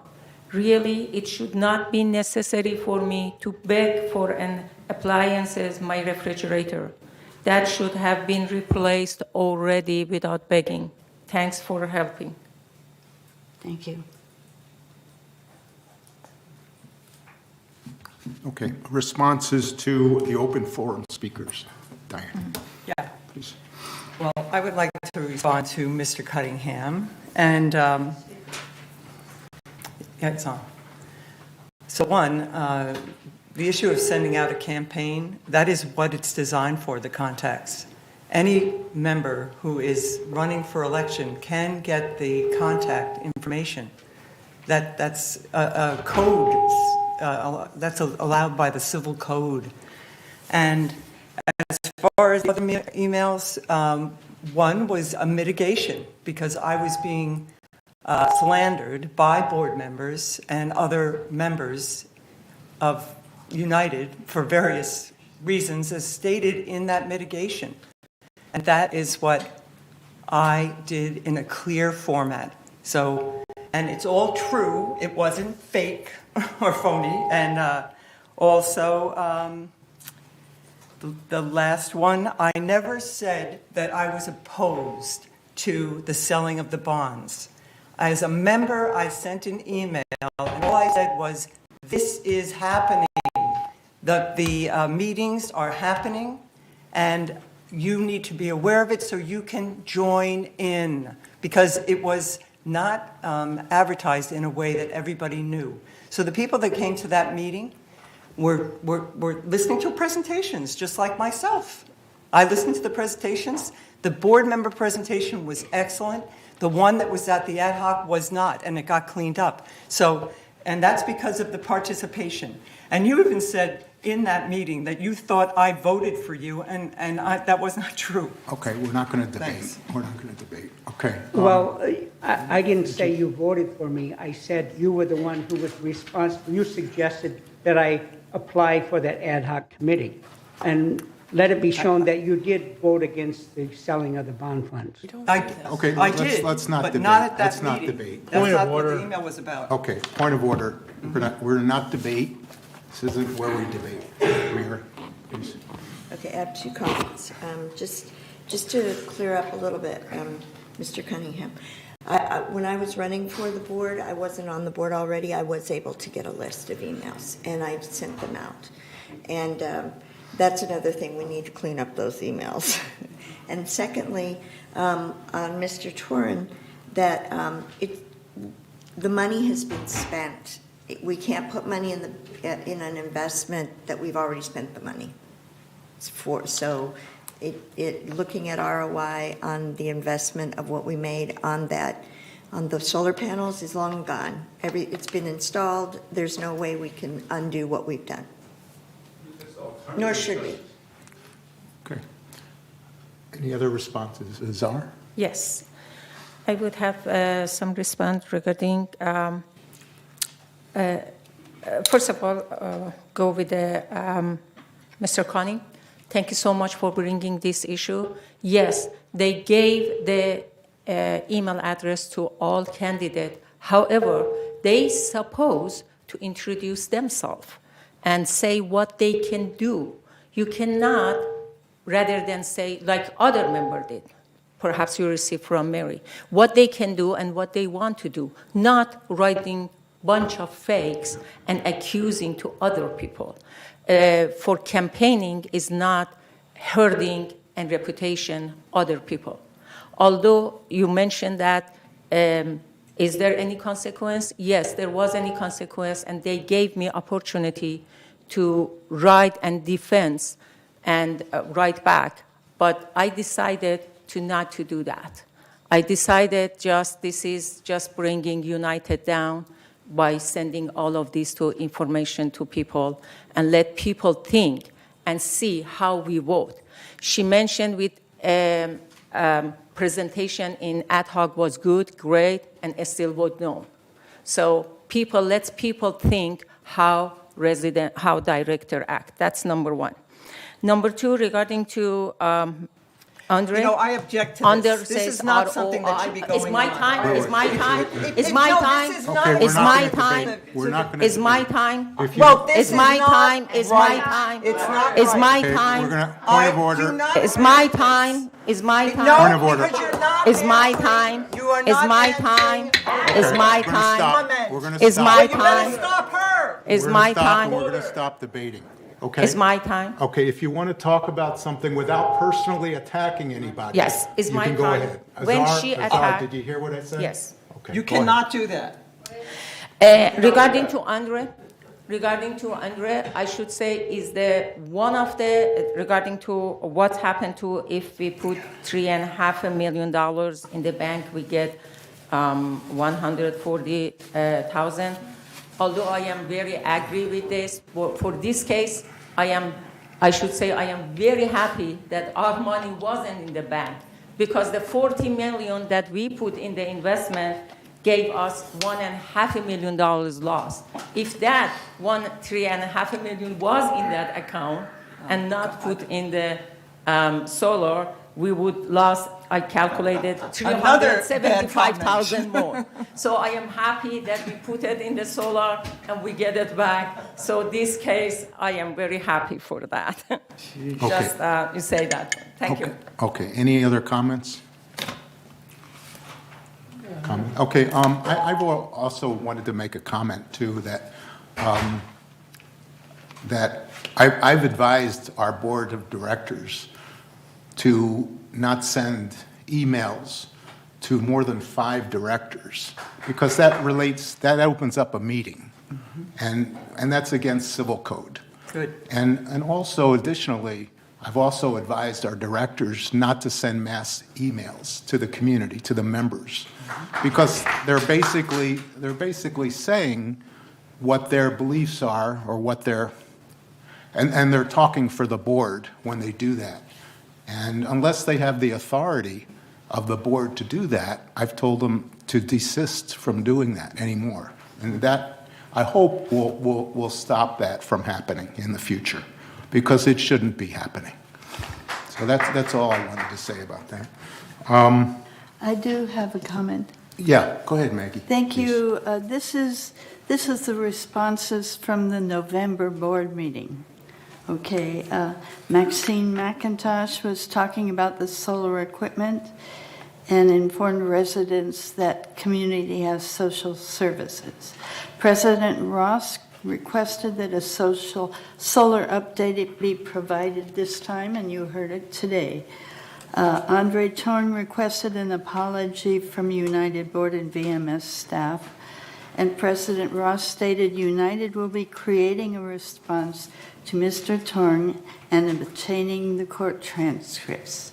And those are the responses to last month's meeting. Thank you.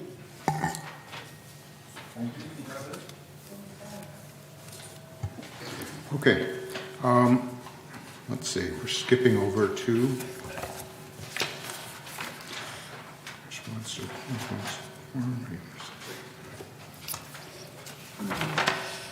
the CEO report, I think, is next. So, Siobhan? Honorable President, members of the board, I will keep it brief this morning in the interest of time. I just wanted to cover a quick few announcements. First of all, in terms of upcoming holiday hours, the observed holidays are Friday, December 23rd, Monday, December 26th, and Monday, January 2nd. Residents may view holiday operating hours for transportation, recreation, and the community center on the village website under the news tab.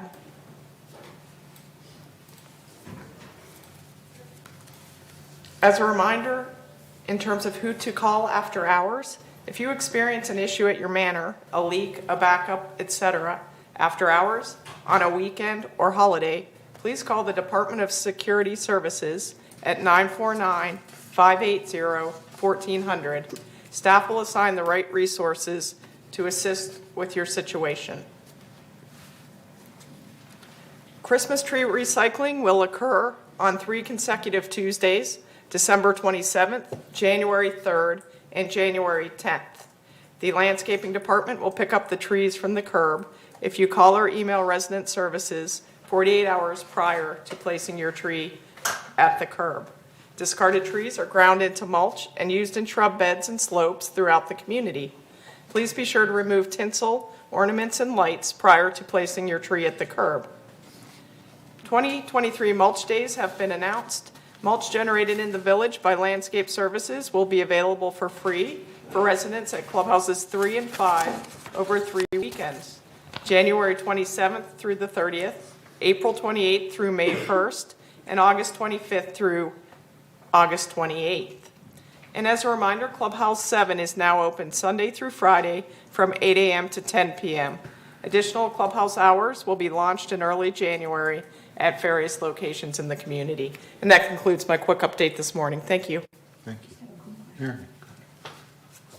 I just have one quick question. Okay. Where I live, there is no curb. You know what I'm saying? Because you go down 24 and there's all of these residences and the curb is via Estrada. So how do we do that? You can place it on the street or as close to the edge of the street as possible. The entry street? Yes. Okay, thank you. Any other questions for Shaban? Okay. Okay, thank you, Shaban. Thank you. Next is,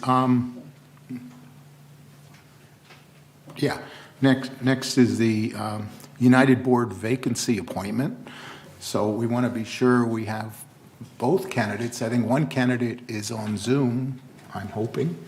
Allison. I think I see her on Zoom. Yeah, she's there. And the other candidate is William Wilson, who's here.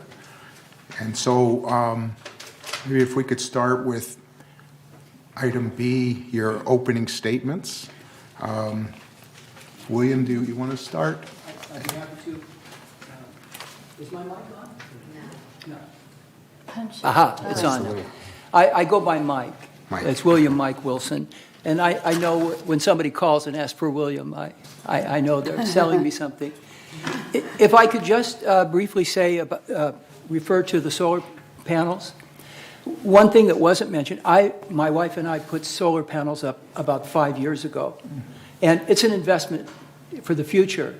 But aside from the money, we've also avoided putting 57,000 pounds of CO2 into the atmosphere in those 5 years. And we've planted the equivalent of 431 trees.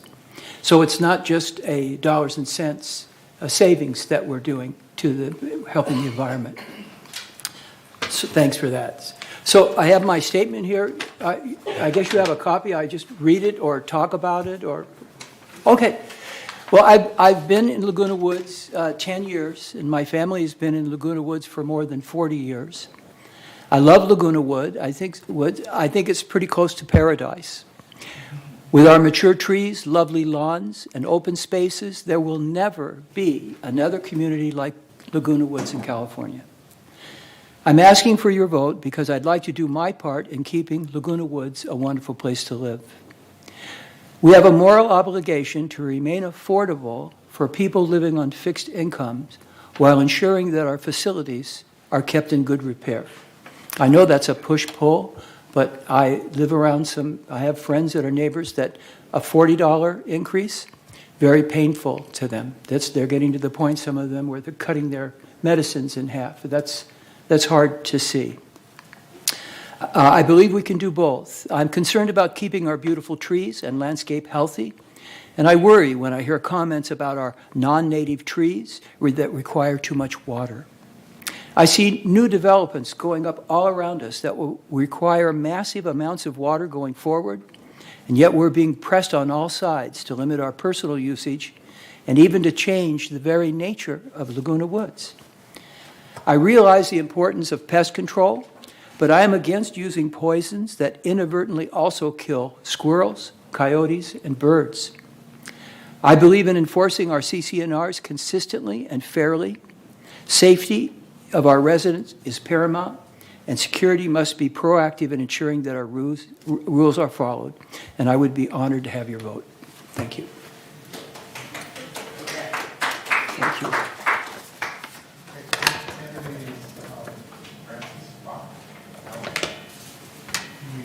Can you hear us, Allison? Oh, we can't hear you. I think you need to mute. Unmute. How about this? There we go. Now we can hear you. Okay. Yep, we're good. Well, good evening. Well, good now? Good evening from Zurich, Switzerland, where it's 24 degrees and snowing outside, and it is the evening. My name is Allison Bach, and the day that I moved into 747A was the rainiest day of that year, and I took that as a sign of a blessing in my mind that I had arrived at the right place. There are four themes in life: family, work, community, and personal interest. These intersect in various ways and evolve over time in my mind. Here's how it's worked out for me. One, family. I grew up in Syracuse, New York, and when I graduated from Cornell University, I married and moved with my husband's career, as did many women of my era. That led to Chicago, New York City, and Southern California. Later, I had the grand adventure of living for a year in Switzerland with my daughter and her family. I have 2 children, a daughter in Zurich and a son in Long Beach, and 2 grandchildren studying at University of Colorado and at University of Zurich. Secondly, work. My Bachelor of Science degree led to a short time as a teacher, then to work on Wall Street in the late 1970s. I was trained by Merrill Lynch as a stockbroker in New York, then transferred to Long Beach, California. I also brokered for Oppenheimer and Company in Century City. Eventually, I moved to Transamerica Life Companies in downtown Los Angeles and San Francisco. There, I managed thousands of registered representatives in 32 states, overseeing sales of stocks, bonds, mutual funds, and annuities. I held Series 7, 3, 63, and insurance licenses in many states. When Transamerica was taken over by a Dutch insurance company in 1999, I was able to cash out into early retirement. That was a happy day in New York City, and then get more involved in community and personal interests. Community service, the third theme of life in New York City, has cooperative housing. A lot of co-op associations as a major form of home ownership. That's quite unusual in the United States, but New York City and California has them. I was elected to the board of my co-op on Manhattan's Upper West Side and served as treasurer and president for 5 years. Later, in Jacksonville, Florida, I lived in a waterfront condominium and served as treasurer and president of that board for 4 years. And being waterfront property, we had our challenges with hurricanes and all kinds of FEMA good times. The fourth strand in life, most people's lives, is a personal interest. Family and work dominated my life for a long time. But by luck, I had the chance to work at the opening of the post-presidential office of Bill Clinton in Harlem in New York City. I hadn't been particularly keen on politics, but the challenge couldn't be ignored. I stayed 8 years with that office and with the Clinton Foundation in administrative roles. In Jacksonville, Florida, I pursued interest in ecology and animal welfare by volunteering at the Jacksonville Zoo for 10 years, specializing in gorillas, bonobos, and lemurs. Throughout my career, I've served on various boards for not-for-profit groups in California, New York, and Florida. Now that Laguna Woods Village is my forever home, I hope that I can be of service to the community, and I would ask for your support in doing so. Thank you.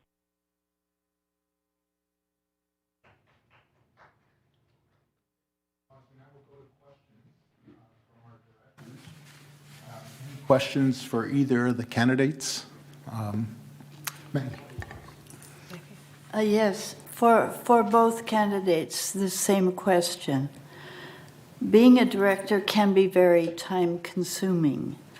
Some directors sign up who travel frequently, and so they miss committee meetings and so on. Do you spend a lot of time each year traveling, or do you have one trip a year? Or can you describe for us your traveling amounts so that we can estimate how regularly you can participate in being a director? Okay, would you answer, Mike? So I'm a member of the Laguna Woods RV Club. And but my trips consist of mostly 2 and 3 day trips, and Wednesdays is my day of service. I'm a member of the Elks Club, and every afternoon and evening, Wednesday afternoon and evening, I volunteer with their bingo program, and I try to make it a day of service to my neighbors and people that need help in my community. So. We don't travel. Big traveling is most behind me, but time is always a question. Thank you. Thank you. Allison?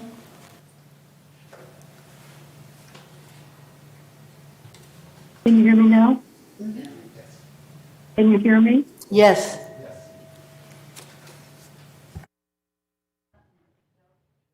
Can you hear me? Yes? No, you're lost again. Lost again. Try it again. The other screen is blocking your response. What is that on the screen? Because she couldn't see the other screen and you say yes. Yeah. Yeah, maybe Paul, you take the other screen off, because anyway, they're gonna talk. He's still muted. Okay now? Yeah. Yes. That's good. Yes. Okay, great. I happen to be in Zurich right now. I was really looking forward to personally attending this meeting. My daughter, who lives here, had an unfortunate accident that we can all sort of hope never happens to us. She fell on an escalator in Providence Airport and fractured her patella, right kneecap. And so it's very hard to get around, and I came over to help her. So my travel now consists of trips to Long Beach, maybe once a week, to see my son and his family, who live in Long Beach, California, 40 minutes away, and then a couple of trips to Zurich that last, usually 2 to 3 weeks at the longest. So 2 trips out of town twice a year is my norm. And I've done all the traveling I want to do. Thank you very much. Do I just have a comment on that? Because these meetings are available on Zoom. These meetings are available on Zoom, so you could participate on Zoom. And we have a meeting on the second Tuesday, we have a meeting on the fourth Friday for the agenda prep, and then you'd be participating in some committees and also in some committees on GRF, and hopefully attending some other GRF board meetings and BMS meetings so that we have a presence. But that's my comment. Thanks.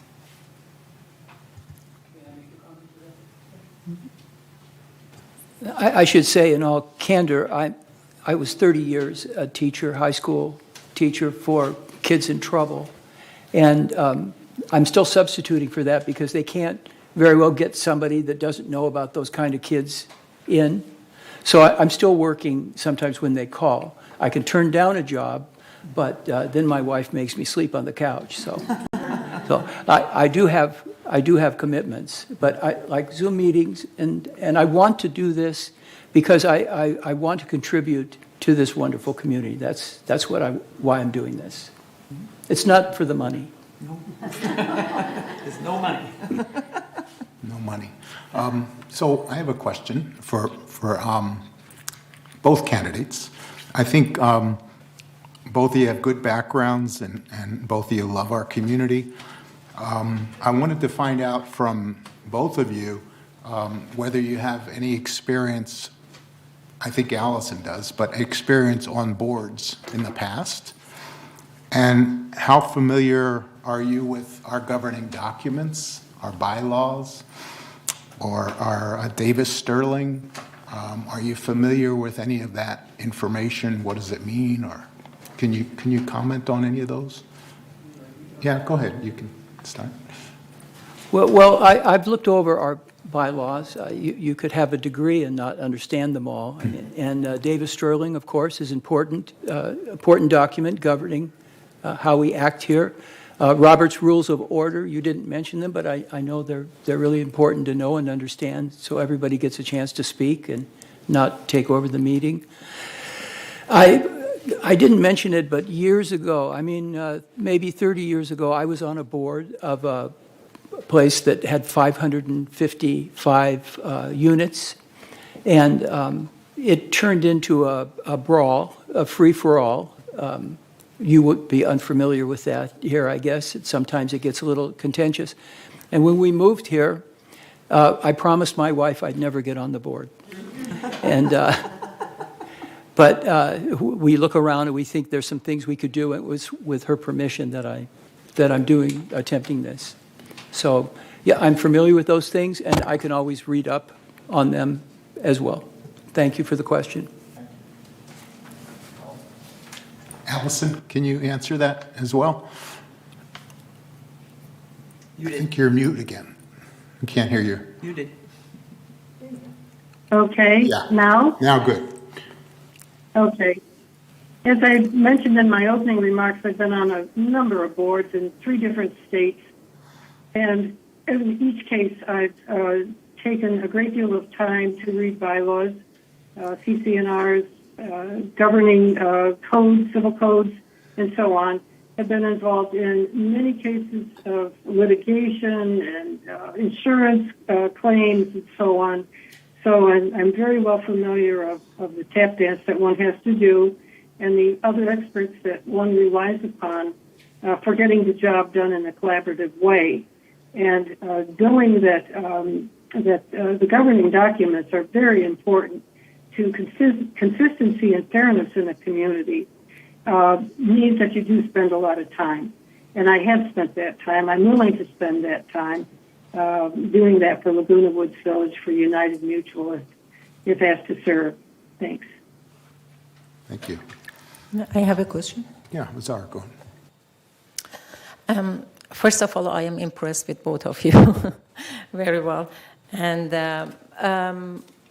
as you know, if you elected, it's going to be a fiduciary duty. So how you explain if some motion passed but is against you, and how you can, I have 2 questions basically. One is how you deal with that. Can you accept as a board and not write down or talk behind the other person and that you didn't like it because it's not exactly your view?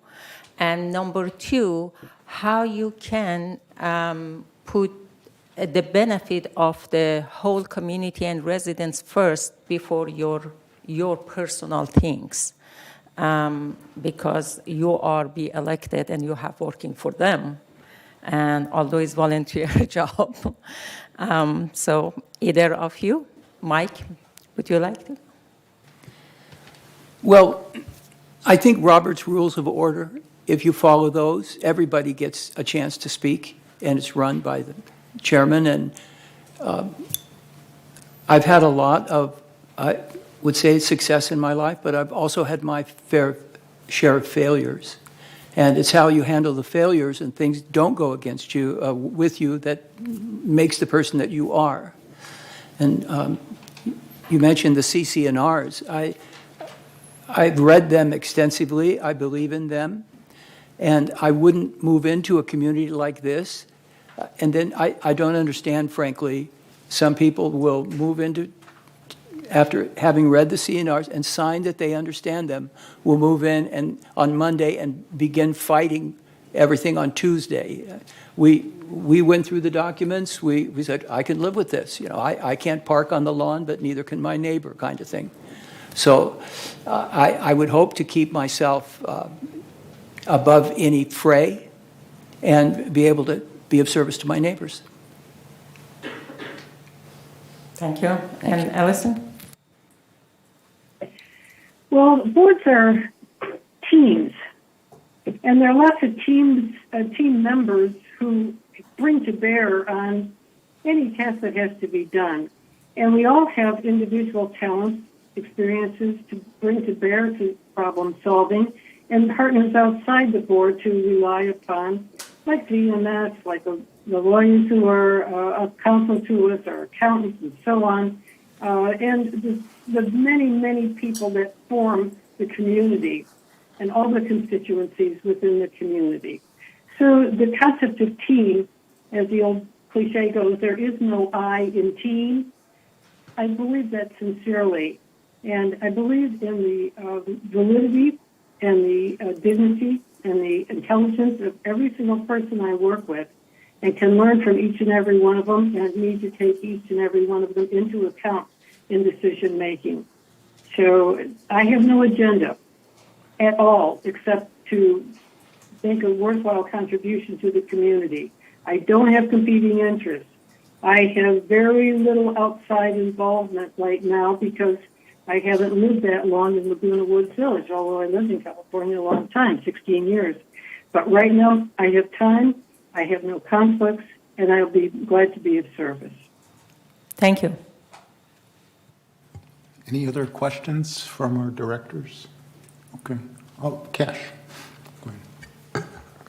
The question is for both the candidates. What in your mind is lacking in our board at this time, and what can you contribute to improve that? Explain briefly. Thank you. Whoever, take first. Allison, would you like to begin? I've been taking all the questions first. Would you like, should I defer to you, or do you I want don't think there's anything, I don't think there's anything lacking in the board. I see a group of very strong, intelligent, and dedicated people who are willing to take their free time and put their shoulder to the wheel of serving this community. I don't think there's anything lacking. I think that our talents can be brought forward and put aside sometimes, that we can learn from each other, defer to each other, encourage each other, help each other. I think you've got a great team.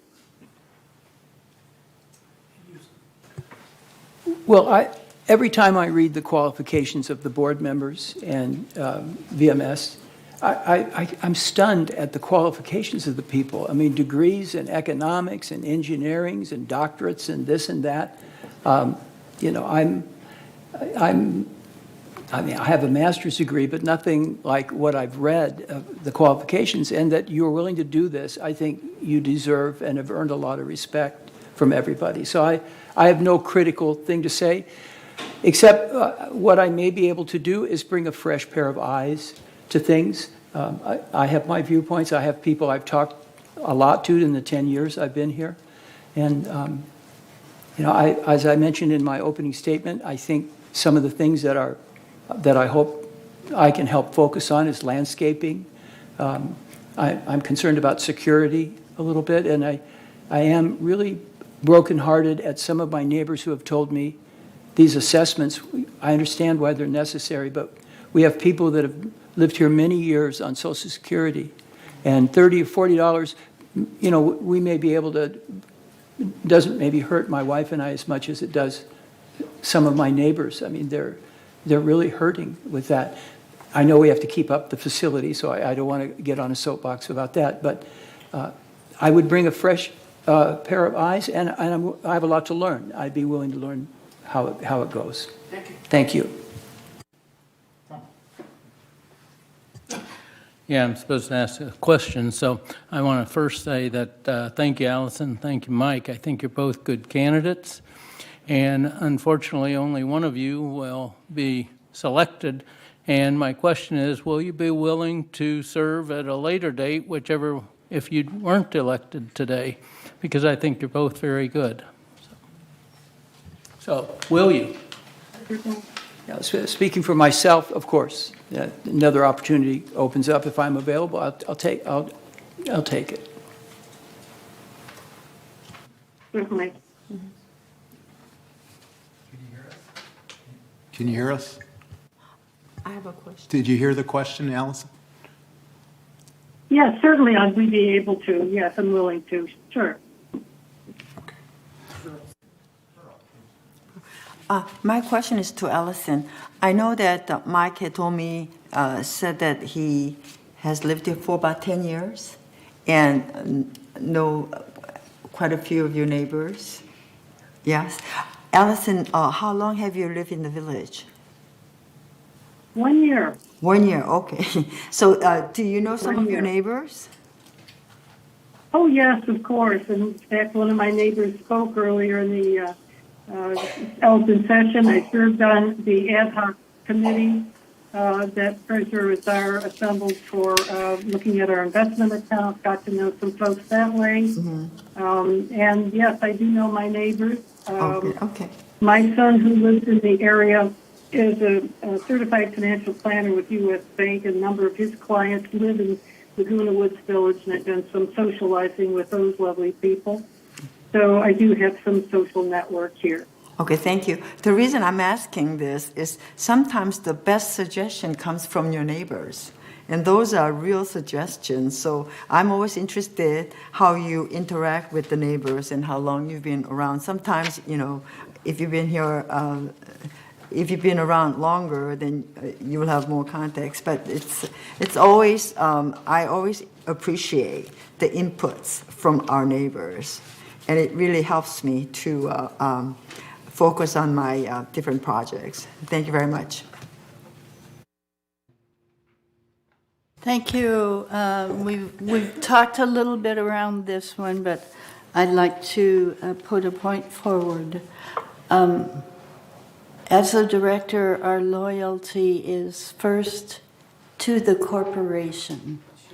If the corporation fails, then we all fail. So we have to work for the best of the corporation. It might pinch the members a little bit, and we have to do what we can to try and avoid that.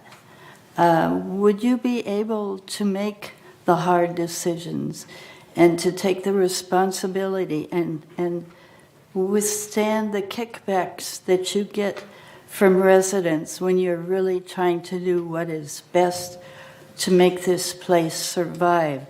Will you be able to defend a raise in dues if it means to save the services rather than let the services decline? Thank you, Tom. Mike. Okay. You've really hit to the meat of the problem. I think in my 10 years here, there's two kinds of people living in Laguna Woods in a way. Some people are both still working, and they have disposable income. And some people have more money than others.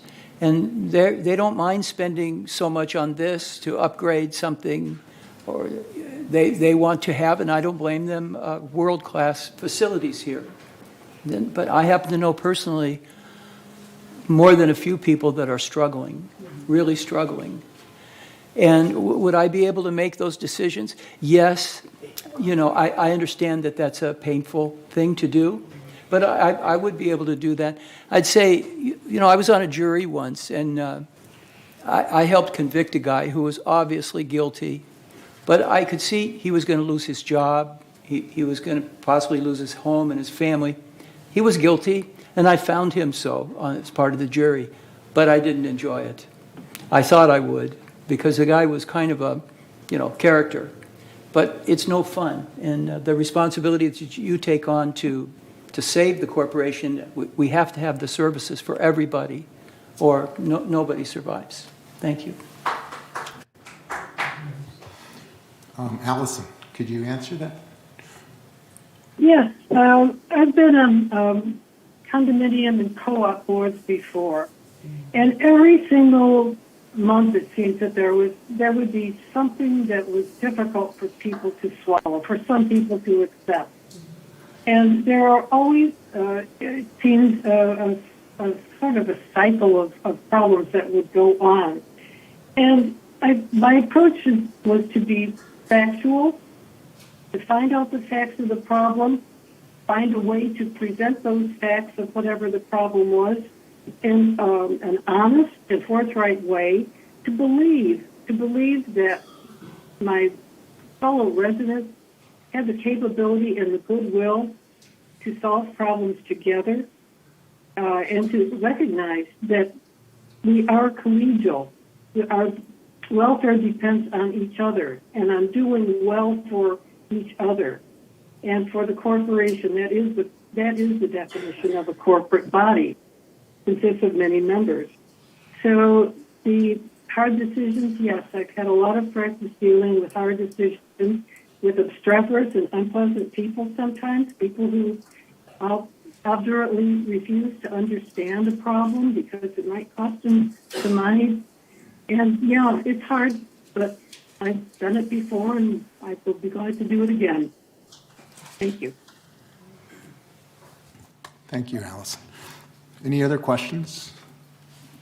No? Okay. So now we're going to listen to your closing statements. So let's let Allison go first for her closing statement. If you will, Allison, go ahead. Thank you. Well, what's next? That's always the challenge for a board because change happens ready or not. Communities are organic and with changing needs and changing characters. To meet the challenge for the United Mutual Board is to preserve the best aspects of what's made the village flourish and plan accurately for now and for tomorrow. Every year, about 500 units in Laguna Woods Village are sold, and that means about 750 new neighbors join us, replacing the old. 750 a year, over 10 years' time. That turnover brings in thousands of new residents here, and all have their own expectations, their hopes, and their needs. It's not a static community. It's a highly dynamic community. In recent times, there's been a growing demand for high-quality connectivity. When we talk about those needs and demands changed. For charging stations for EVs, for different mobility services, for different sport and recreation types, for easier home delivery of everything, because if you notice, people are getting home delivery of every single item in their life. I'd like to survey or focus group with our real estate agents who serve United to find out what they hear from prospects who buy or for those who do not buy here. What are their impressions, plus and minus, of United? What factors truly keep our price values strong? And VMS can provide critical information on this topic as well. I feel we need to take a good, strong look at where we are today and find out from those who are close to where the rubber hits the road, that is the selling and the buying of units, to find out what exactly our status is these days and what the future demands might be. Town halls and online or mailed surveys of newcomers, for example, might be very informative and useful. Why are people coming in here, and what do we need to provide for them? In summary, I would like to help balance the best of what we have been and what we are with the future of our community's desires and needs. I can offer experience in fiduciary responsibility, in teamwork, problem solving, and always act in fairness, objectivity, and consideration of all. And that is my respectful submission to you, my board. Thank you. Thank you very much, Allison. Okay. We'll go to the entertain a motion to commence. Oh, I'm sorry, Mike. I'm sorry. Well, my answer was so good, you didn't even. It was like invisible. So, thank you. So, sorry. No problem. I believe in love and service, as corny as that sounds. I want to dedicate more of my time to servicing, to be of service to my neighbors. And I'll admit, I don't know a lot about what you know, but I'm willing to learn and willing to listen and learn what I don't know, because I obviously don't have fantastic qualifications like many of you have, but I do have the ability to learn, and I'm enthusiastic about it. I would like to brag a little bit that today at 6 o'clock, I'm going to see one of my former students be oathed into the office of City Council in Garden Grove. And that young lady I met in 2008, right from Vietnam. She spoke no English. And the teachers that I was proud to work with, we put our arms around her, and she has a master's degree. She's graduated from the Navy, and now she's going to be a city council person for Garden Grove. I'm very proud, and that I had a part to play in that. And when I see a burden that my neighbors are, whether it's helping with packages or somebody to talk to or just befriending people, that's where I want to be. And I thought I could do more of that by working with you on United. So that's what I have. Thank you. You both make excellent candidates, and unfortunately we're going to have to select one of you, but we hope that the other one will continue to vie for a position on our board or at least attend our meetings going forward. So at this point, I'd like to entertain a motion to commence balloting. Would anyone like to make the motion? Diane? We'll make that motion. Okay. And seconded by Cash? Okay. Okay. So let's, we'll start the balloting at this point.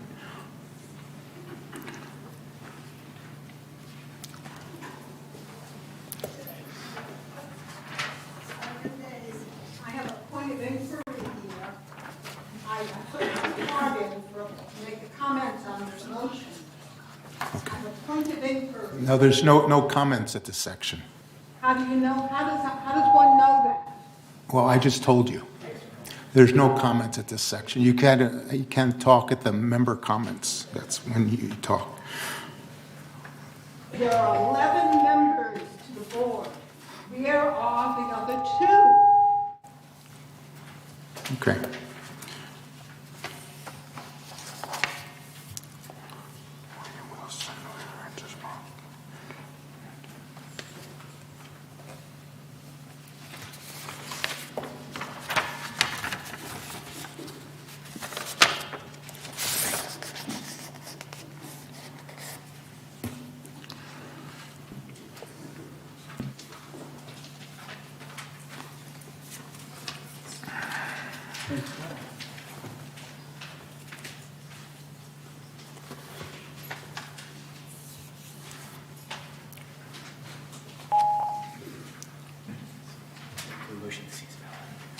Okay, so let's have an entertain a motion to cease balloting. So I hear a motion? Okay. Move the motion. Okay, Mary and Czar second. You can. Okay.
With 6 votes, it's for Allison Bach, and with 3 votes is for Mike Wilson. The winner will be Allison Bach. Thank you. Thank you both for running. And Mike, please back. I said, Mike, please back. He's very good. Allison is welcome to join the board when Allison, you're welcome to rejoin the board when you get back from Switzerland. We welcome you, and Thank you. thank you, Mike, for vying for this position. And so as soon as you get back, you're welcome to join our board. Thank you, Allison, and congratulations. Well, thank you so much. Thank you for your confidence, and I'm not going to disappoint you. I just really feel strongly that there's a lot here that we can do together, and I hope to be a good friend, a good neighbor, and a good team member with you. And boy, I can't wait to get back now. So, and warm up a little bit too. It's damn cold here. Thanks. Thank you. Thank you, Allison. Okay, next item of business is the consent calendar. Next item of business is the consent calendar. All matters listed under the consent calendar are recommended for action by committees and will be enacted by the board by one motion. In the event that an item is removed from the consent calendar by members of the board, such items shall be subject of further discussion and action by the board. So is there any motion to either remove or to accept this consent calendar? Make motion to move all at once. What was your motion? Yeah, To approve. To approve the motion all at once. Okay, it's seconded by Diane. Any discussion? Okay, hearing no discussion, the consent calendar items are all approved. There is only one. But there's 5. No. Oh, I see what you're saying. There's Yeah. A and C Yeah, right, that's all. and D, I guess. C and D. Okay, No, there is just A and D. A and D. Right. Okay. Okay. Unfinished business, item number 14. First item is to entertain a motion to approve, oh, you know what? One of the directors asked if we could take a short break. So why don't we take a short break and then continue? Maybe 5-minute break. Yes, please. Okay, please. Everybody run to the bathroom.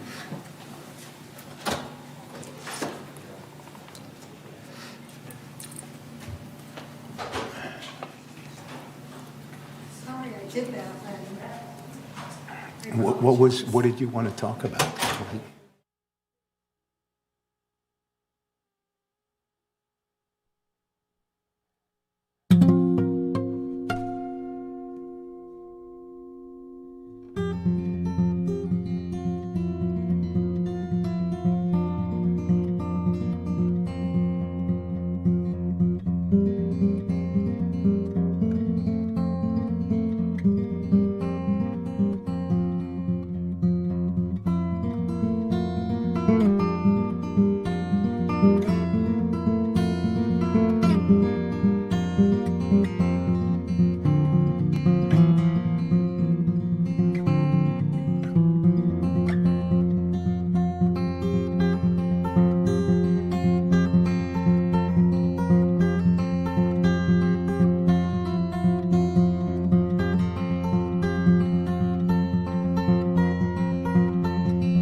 So we want to entertain a motion to approve proposed revision to land use policy. This policy is up for 28 days. It's been notified to our members. It is in today's package. And so based on civil code, that's been satisfied. Is there a motion to approve the land use policy? I make a motion To approve. Okay. Is there a second? Cash seconds it. Okay. Any discussion about this motion, please? It should be read. Okay. You're right. So who reads it? I guess you read it. Okay. 14A. Okay. Read the pink page. The pink page, right? Yeah, Okay. right. All right, Resolution 01-22-XX, Land Use Alteration Policy, adopted April 2002.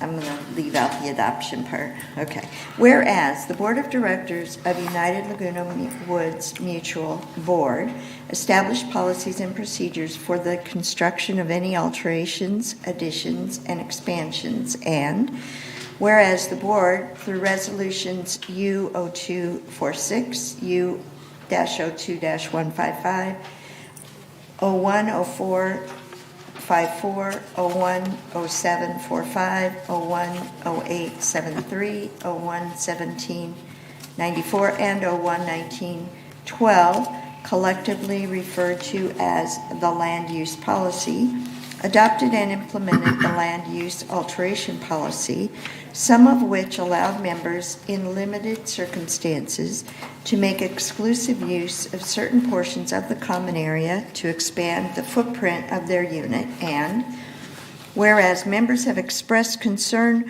over the land use policy and in general the board's policy to allow members to use common area for their exclusive use by making alterations to units that expand the improvements beyond the original footprint, and whereas the original footprint shall be defined as the unit, original patios, courtyards, and atriums as shown on the original floor plans, and whereas members have been permitted to construct alterations on previously approved or grandfathered expansions of the original footprint, and whereas the board has consulted with staff, legal counsel, and having previously terminated the land use policy that allowed members to make exclusive use of common area through such alterations. Now therefore be it resolved, December 13, 2022, that the board hereby introduces the revised land use policy, and now therefore be it resolved that California Civil Code Section 4600 states that the affirmative vote of members owning at least 67% of the separate interests in the common interest development shall be required before the board may grant exclusive use of any portion of the common area to a member, and resolve further that the Board of Directors determines that there are no exclusive use common areas outside of the original footprint of the manor, and therefore California Civil Code Section 4600B3E is not applicable to it. Override it. The paper overrode it.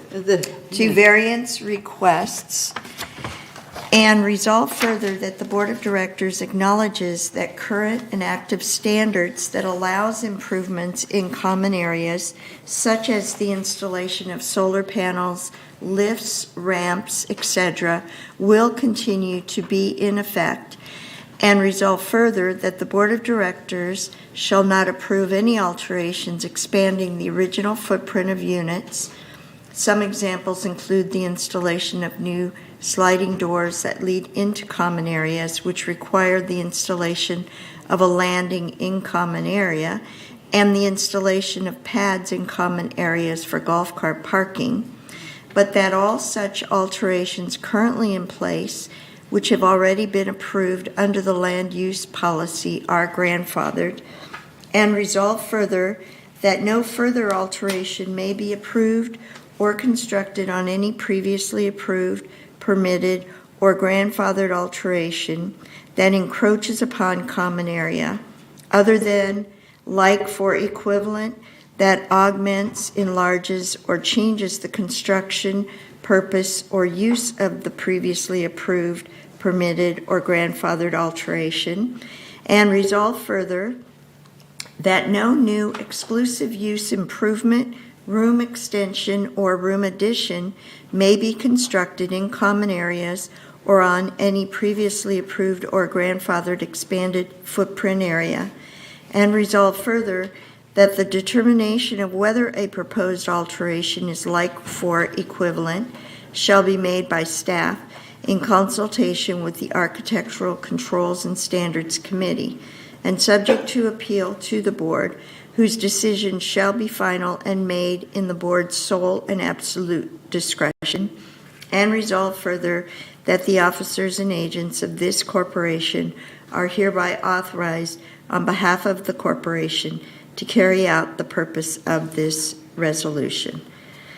November initial notification, 28-day notification for member review and comments to comply with Civil Code 4360 has been satisfied.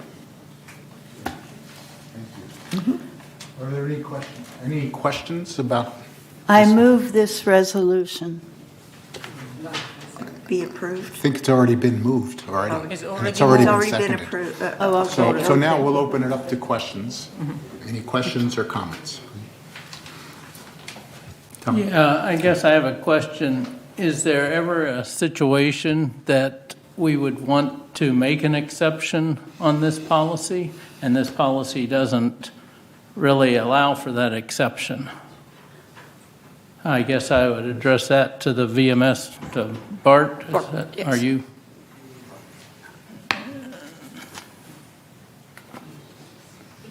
Mr. President, Board Member Tuning, I believe that the way it is written takes into account the exceptions, which is current standards that have been approved, as well as any previously approved improvements. Yeah, I guess I didn't say it correctly. Would there any new exceptions to use of a common area for any reason that it would be a benefit to United Mutual? Yeah. Yes, okay. Handicap requests are taken into consideration for handicap purposes. Sometimes they need a ramp instead of steps and so on. That kind of modification is an exception to this. And so that kind of modification goes through an approval process. Yeah, that's in the Otherwise, basically no. Well, if I'm reading on the first page, the California, now therefore be it resolved that California Civil Code Section 4600 states that the affirmative vote of members owning at least 67% of the separate interests in the common interest development shall be required before the board may grant exclusive use of any portion of the common area to a member.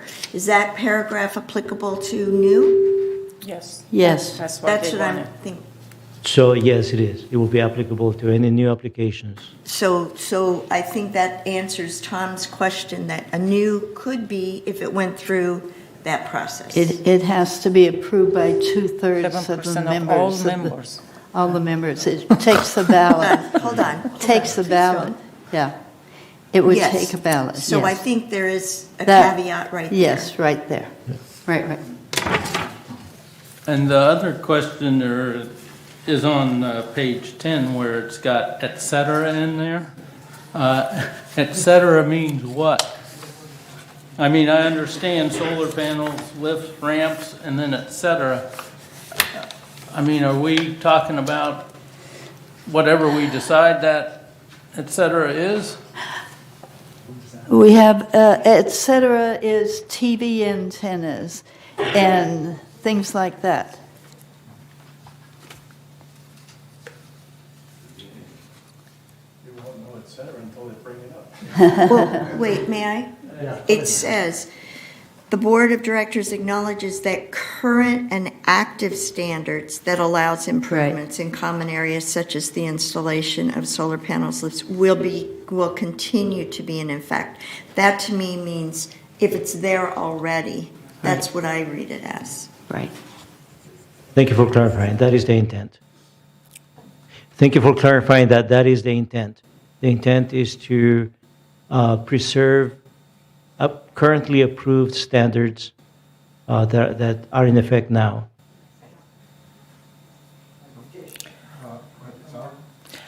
Yes, I have some question regarding whatever our secretary read it is 90% is in 2019, the black one, and those red one is added. And I have question regarding to adding. Let's go this one, number one. They want to remove 4600B Part 3E, which I printed and brought it here to see what is that you want to remove. Let's read it from the Civil Code.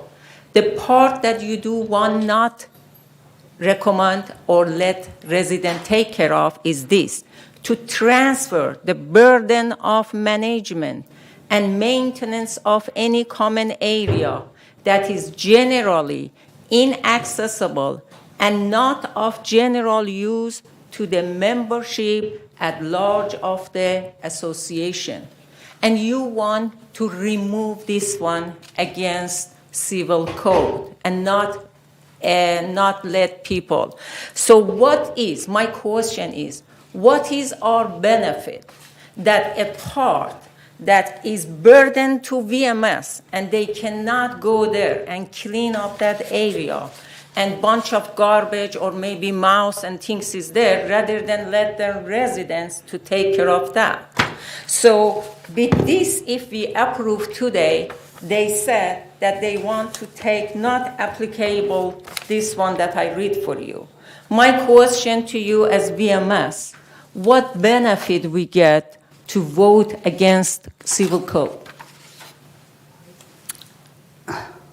This is to VMS only. My question Mr. President, is VMS. board members, let me attempt to answer that question. For VMS, it will reduce the number of variances that are processed for encroachment into common areas, for improvements into common area, and make those improvements for exclusive use of the shareholder. So that will be the greatest benefit to VMS staff. I totally understand for use of, but my question is the one that you mentioned here, I don't know you did it or whoever did it, probably it didn't come from VMS, this one, because specifically in here says burden to management and maintenance. That means the area that even VMS cannot go and clean up there or something. No. And is this English is Yes. wrong? It says Inaccessible. Yes, inaccessible. We That's have what no they said. places like Then we don't need it to put it here. If we don't have something in Laguna Wood Village, should we vote for something that is not exist in Laguna Wood Village? She said there is no such a thing in Laguna Wood Village.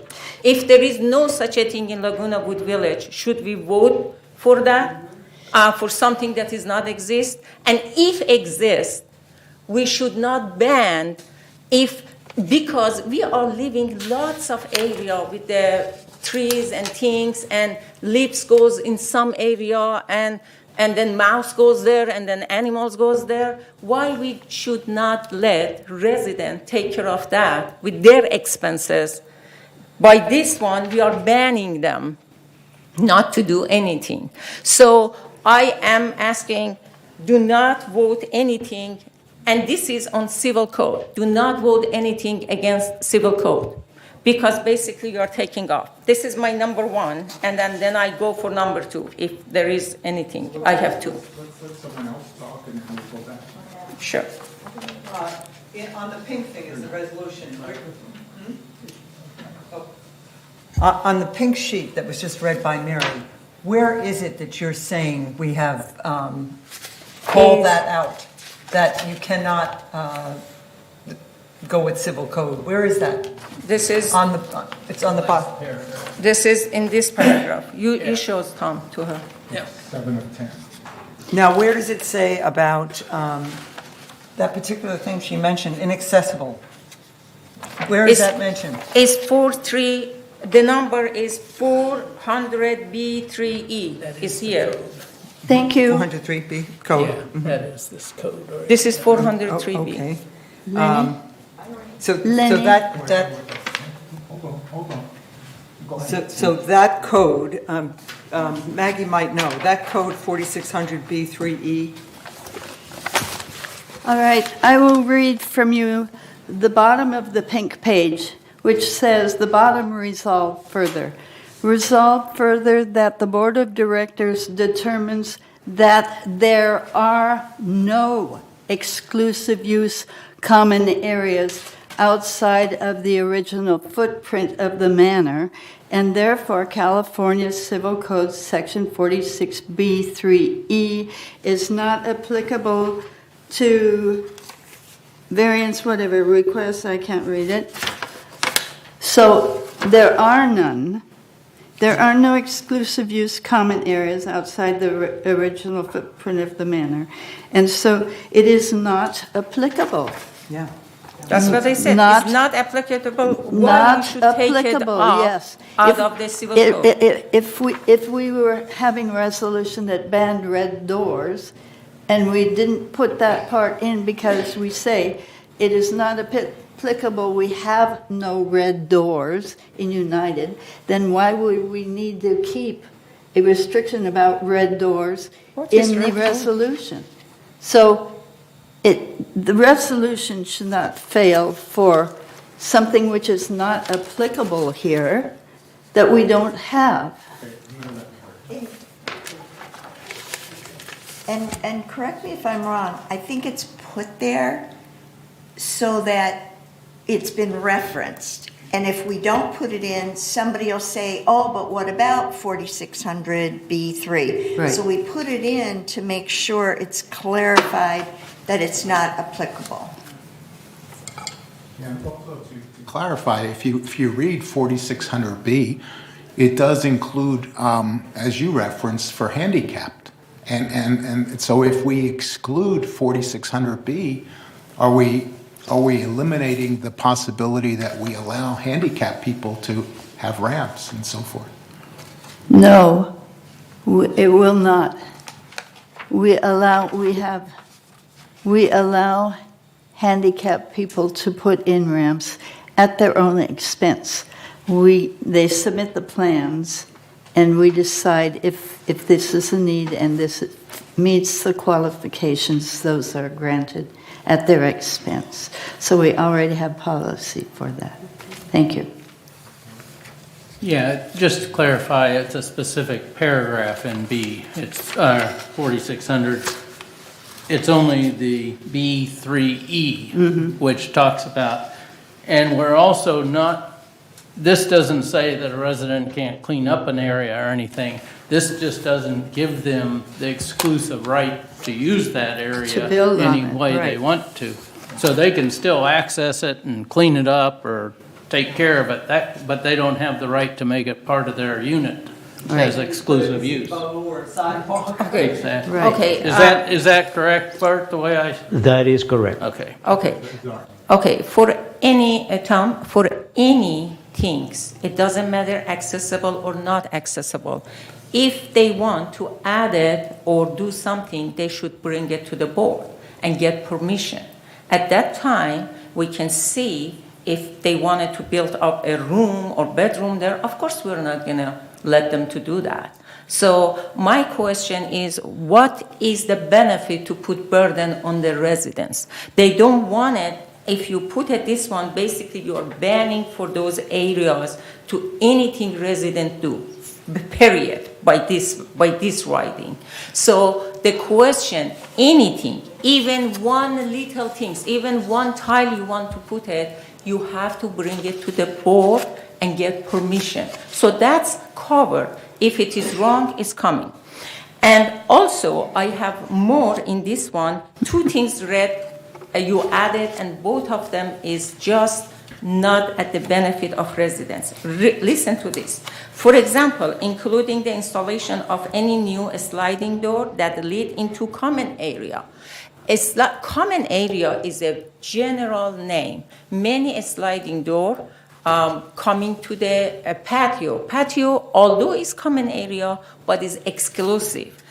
Unless you are setting in the parentheses here, not except exclusive area, then it's acceptable. But writing common area, that means close the door for everything. Because many people that can have a sliding doors goes to the patio.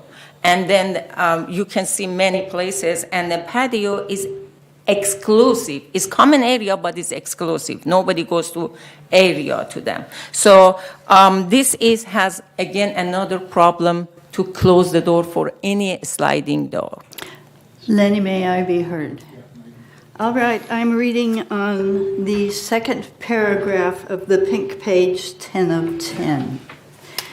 Resolve further that the Board of Directors shall not approve any alterations expanding the original footprint of units.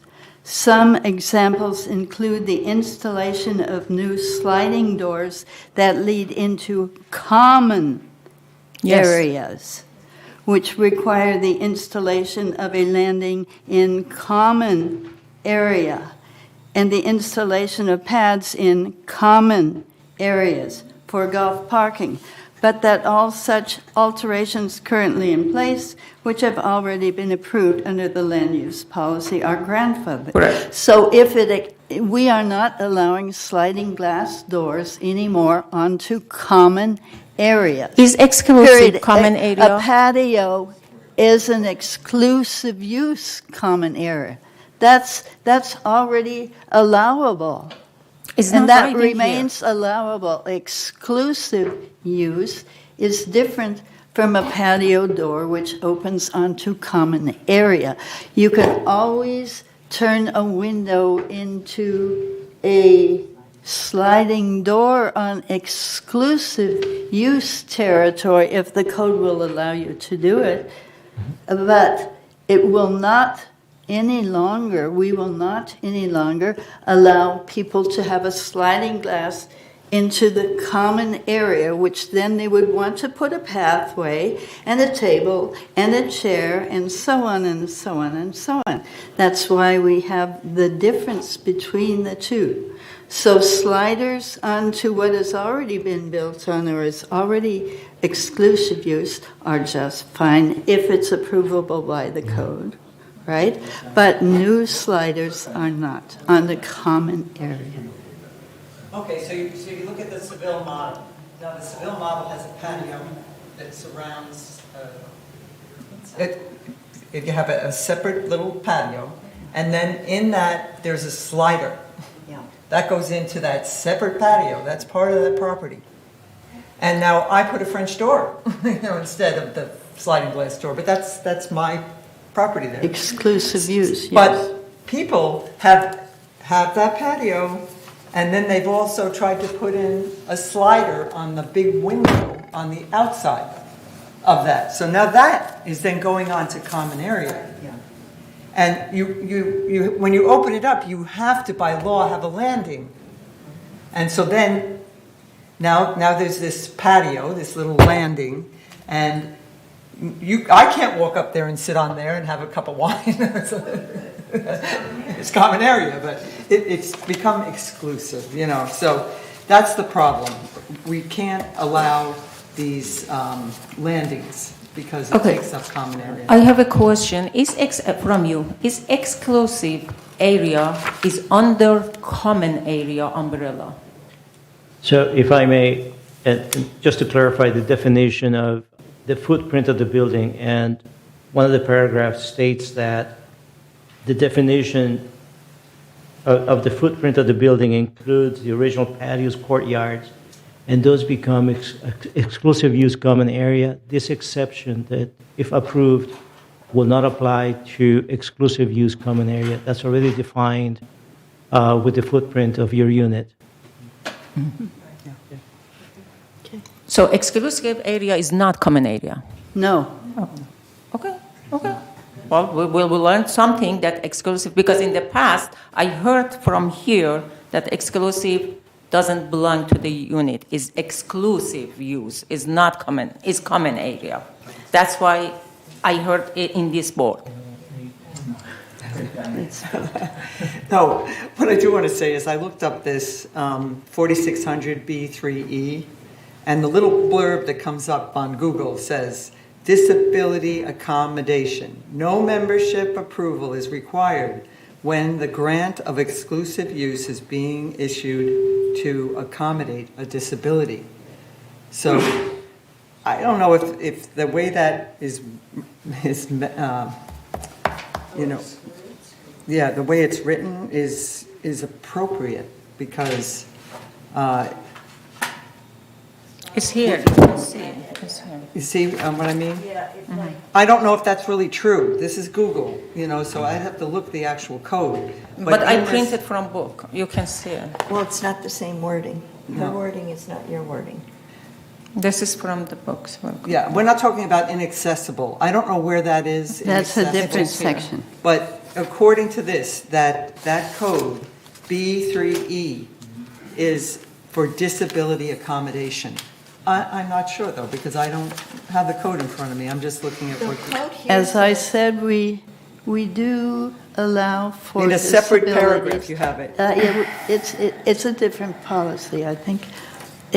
We do allow disabled persons to build walkways in certain areas at their own cost, but we do have a policy that requires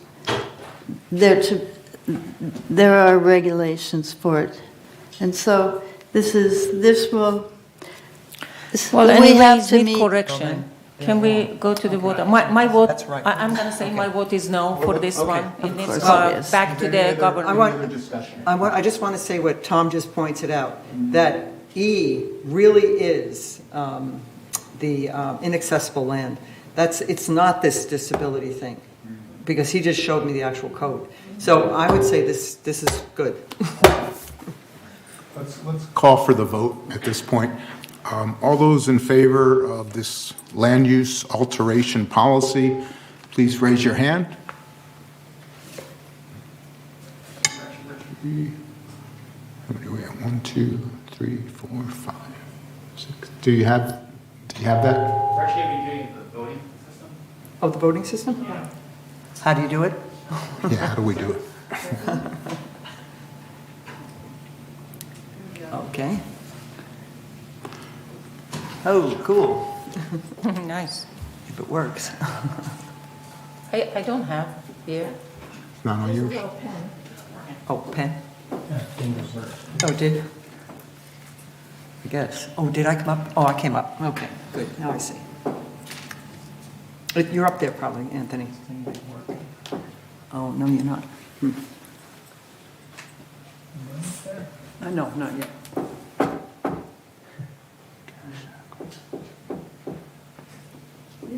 Wait till she comes over. He comes over at 12. Is it supposed to? Oh, you're up there. Oh, you're up there. Oh, good. Okay.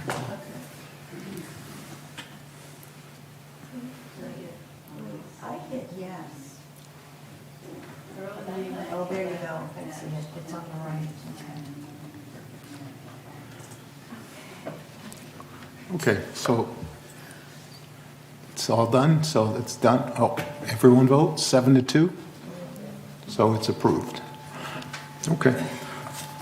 Next one is the entertain a motion to discuss and consider criminal background qualifications policy for 28-day notice and to meet civil code. If you could read that, Mary, please. 14B. 14B, Criminal Background Qualifications Policy. United Laguna Woods Mutual, United, has adopted multiple policies and qualifiers throughout the years for approval of membership and residence for individuals intending to purchase and/or reside at Laguna Woods Village. The process requires an application with required documentation, review by staff, and submittal to United for approval. The process is coordinated by the Community Services Division. The Governing Documents Review Committee is tasked to review policy and processes for consistency. The committee recognized the need to establish a qualifications policy for criminal backgrounds. On September 15, 2022, the Governing Documents Review Committee reviewed the criminal background qualifications policy. Without objection, the committee recommended the board approve the policy. The pink page is the resolutions. I don't see it. It's always the pink page. I don't have a pink page. Don't you? Oh, really? At 14B, page 9 of 10. 14. Just, it's always at the back. Okay, thank you. A lot shorter. Yes, yes, it usually is, but not always. Sorry. The other one was right behind this one. Yeah, I know. Criminal background qualification policy. Whereas the Governing Documents Review Committee is tasked to review policy and processes for consistency. And whereas the board recognized the need to establish a criminal background qualifications policy.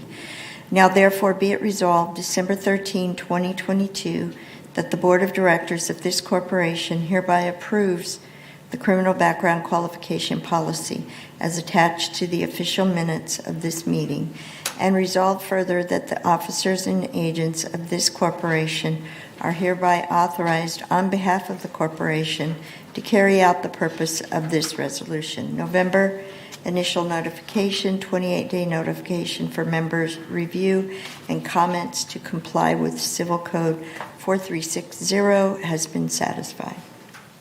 And I move this recommendation for this Okay, is there a second? resolution. Maggie, second? I have a question. Okay, any discussion I do. about this?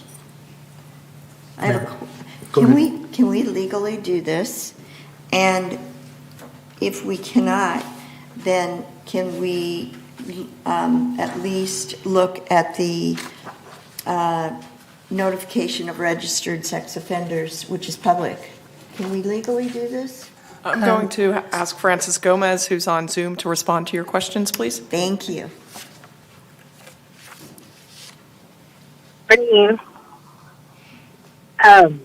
Yes, you could legally do this. This document was actually drafted by legal counsel.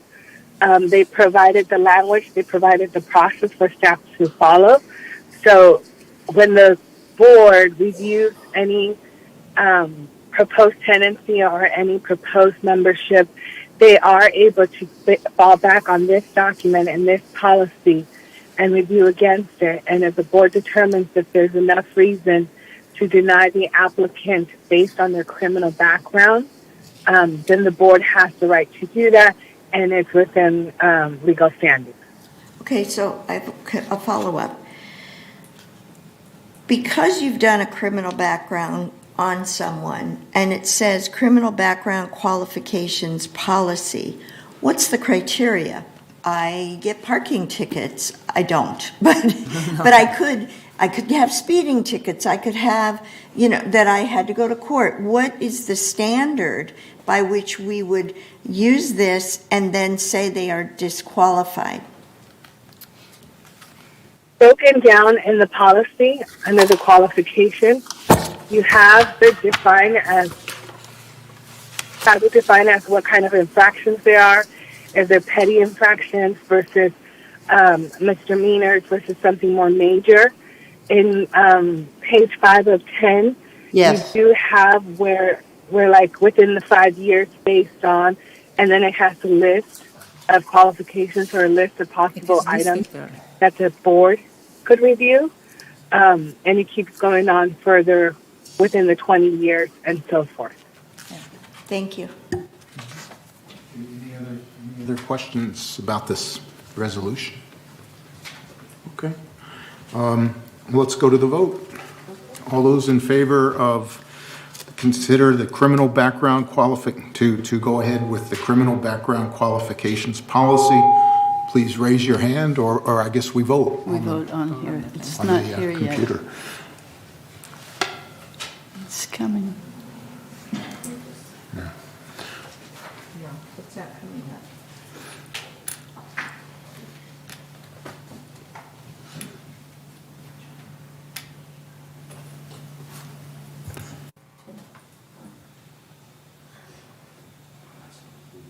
Here we go.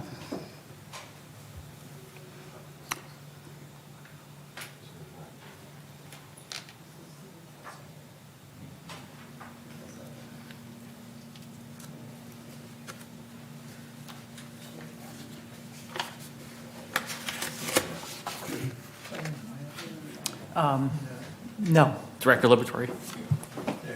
Oh, you're there now. You're there.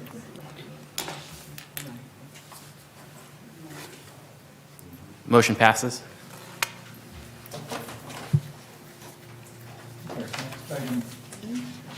C, we're at 14C now. Strategic planning update. And one of the reasons that I wanted to talk about this was that we definitely want to do a strategic plan, and we want to move forward with that.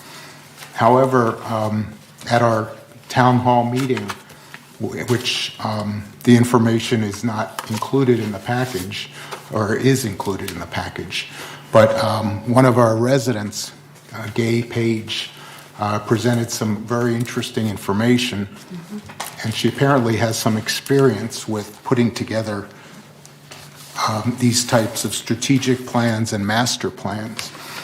And her underlying recommendation was that we as a village should set strategic plans altogether, and that we shouldn't have our united strategic plan separate from third strategic plan, separate from GRF strategic plan.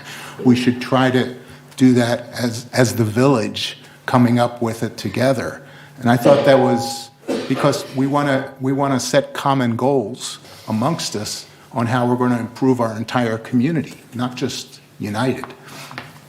So I thought that was after thinking about that and thinking of the information she provided, I thought that was something I might want to take to the other presidents and discuss with them and see if they have an interest in joining with us to come up with a strategic plan for the entire community. And with the board consensus, I'd like to proceed with that avenue and see if we can develop, and this will take a long time to do, and it may involve consultants to help us with this process. It may involve some cost, but I think, I don't know if we've ever had a strategic plan for our entire community ever done. I don't know if it was done in the past, but it's something I think we could look at for the future for growing our community, figuring out what's best for our community. And so I'd like to defer this till I have a chance to talk to the other presidents and see if there's a will to go ahead with this, and as the village entirely. And with the board consent to do that, I'd like to go ahead and proceed with that avenue. Mr. President, since it was in the town hall, is it okay if I explain that she was? No, we'll talk about town hall. No, town hall. what she said. This is about exactly what she He just offered. summed it Well, up. I summed it up. It's fine. It's good enough. I think Okay. we can Okay. live with that. Maggie? You. I have a copy of it. Thank you. Certainly, you can talk about it, but if you look at it, there are crucial differences between the three corporations or the four corporations. Okay. 50 is its own entity, as you know. Third is all condos, as you know. And they can get loans and they can do all these things. Okay. United, of course, is a co-op, and GRF is the amenities. So the differences may be too great, but there may be areas where we can create a specific plan. And so it would be good to investigate, but don't think that it's going to cover everything that each place needs. I understand. See, that's all. I understand. Thank you. Okay, Yes, thank you. I do have a copy of it. If you want copies, I can. We do. We all have We can copies. get them, yes. Thank you. Per.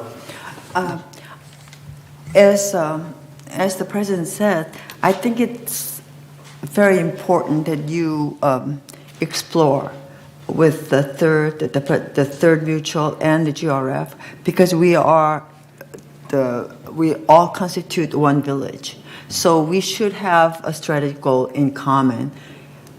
However, because of our differences, on the common goal, we should allow room for each sector to modify their own goals underneath.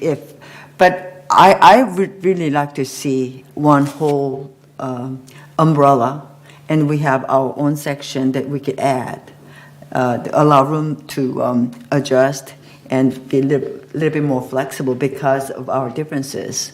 So I'm all for the President Ross to explore the possibility and speaking with the other presidents and defer this to the later date. Thank you. May I? Go ahead, Azan. Yes, we are different, as we all know. We don't need to explain to each other. We know the differences. However, what suggested, this lady brought it, which was to me very experienced about that. It's one goal as a big, but each one like a branches. United get branches, Third get branches, GRF get branches, and so on. And they can go under, each one is look like a big umbrella under. So probably it's worth it. That's what I put in my report, that is worth it to look at that. So that's really all I had to say about that. So the next item is update committee assignments. And so if we could go to 14D. President Ross, there was a hand raised in the. Oh, I'm sorry. Tony, sorry. Thank you, President Ross. This strategic plan, if I can go behind this, if you and these other presidents can relate it, the default for the strategic plan should be the business plan and a master plan.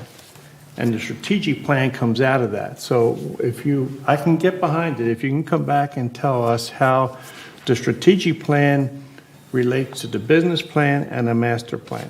Okay. Thank you. Thank you. Okay. So moving on to committee assignment 14D.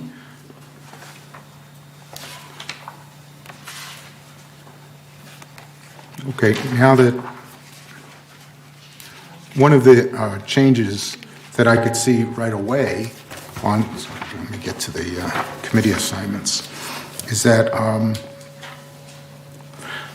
Allison, now that she's a member of United, can take Pat English's place in all of the places where Pat was mentioned.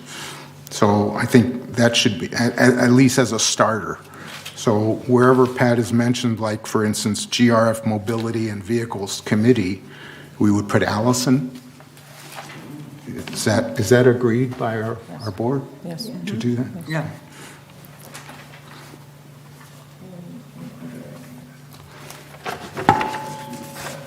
And for Disaster Preparedness Task Force, we'd put Allison.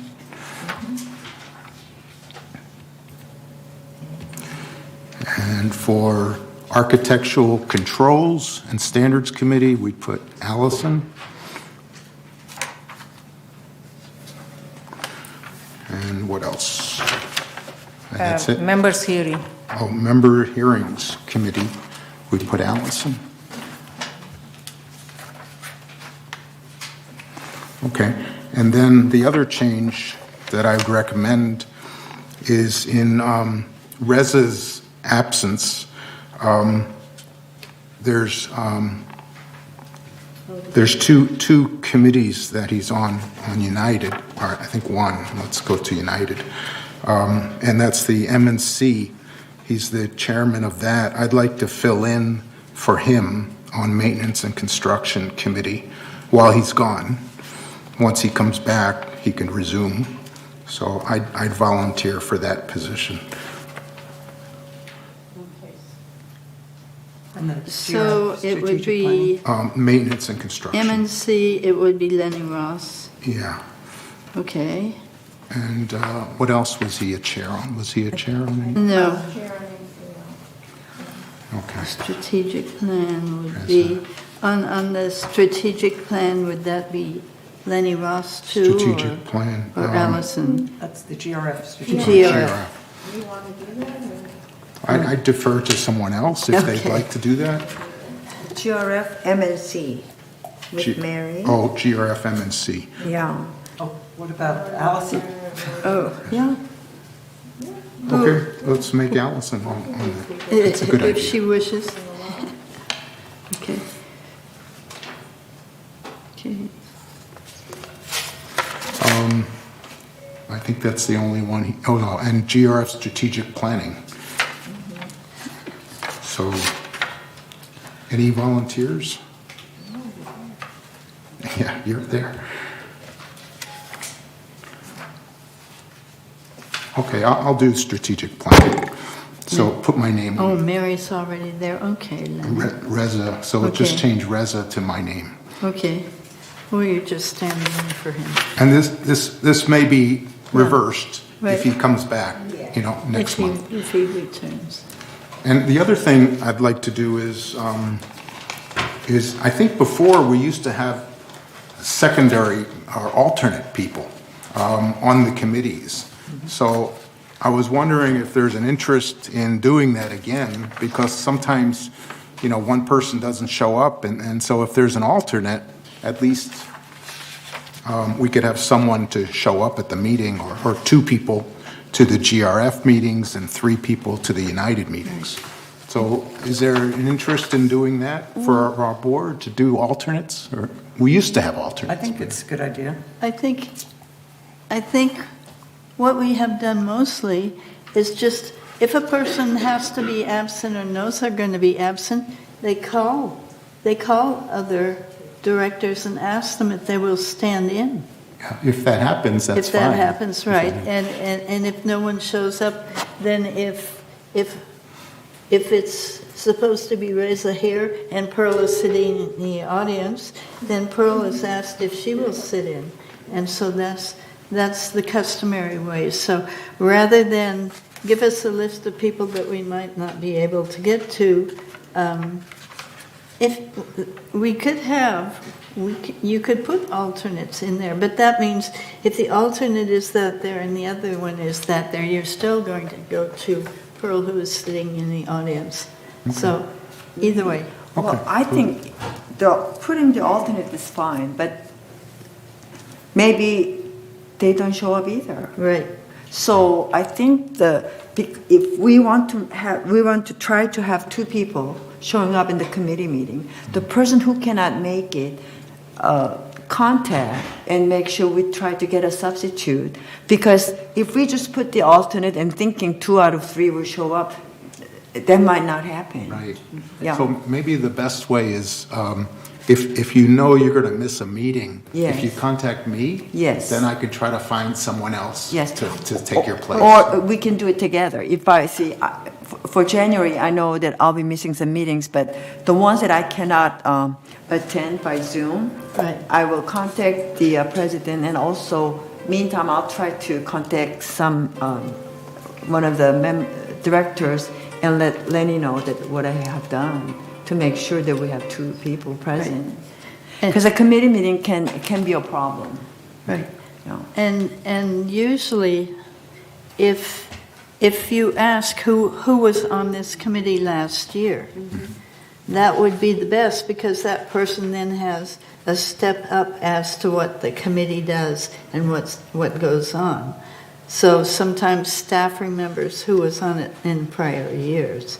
And so if no one is there, but if someone is in the audience already there, that should work. Or you can look for someone. But it's a little tricky if you have a brand new person coming in on a committee that is midstream on something, then they'll do the best they can, and that's it. But So the best way to find a replacement would be call me if you're not going to be able to Yes. attend, or Yes. call another director who's not on the committee Right, to right. try to We'll attend. call you anyway to Yes. inform you who will be attending. If you would, I appreciate it. Okay, Tom? That's not how this resolution reads, though. The resolution reads that the last page there on 404, it talks about that all directors are considered alternate members. So we're going to have to change that resolution. All directors are considered alternate? Yeah, alternate. Why would you change it? Yeah, that sounds good, though. This is, It's like anybody could be. But This is- you have to read the whole paragraph. yeah, right. See? So this is, right. So is So that- the idea just to keep it the way it is then? Right. Or Right. change it to add Yes, alternate? keep it and then give information to you if we cannot come. I think let's make it summary. I mean, we are All right. talking too much about something that is not really, what's going on here? Well, it is. Well, we're talking about committee This assignments. is, yeah. Okay.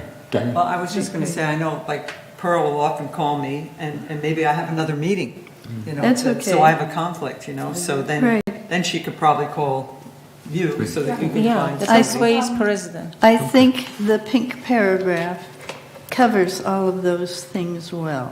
All right, let's leave it the way it is. Is there any other changes that we've mentioned other than the changes that I mentioned or we mentioned so far? Any other changes?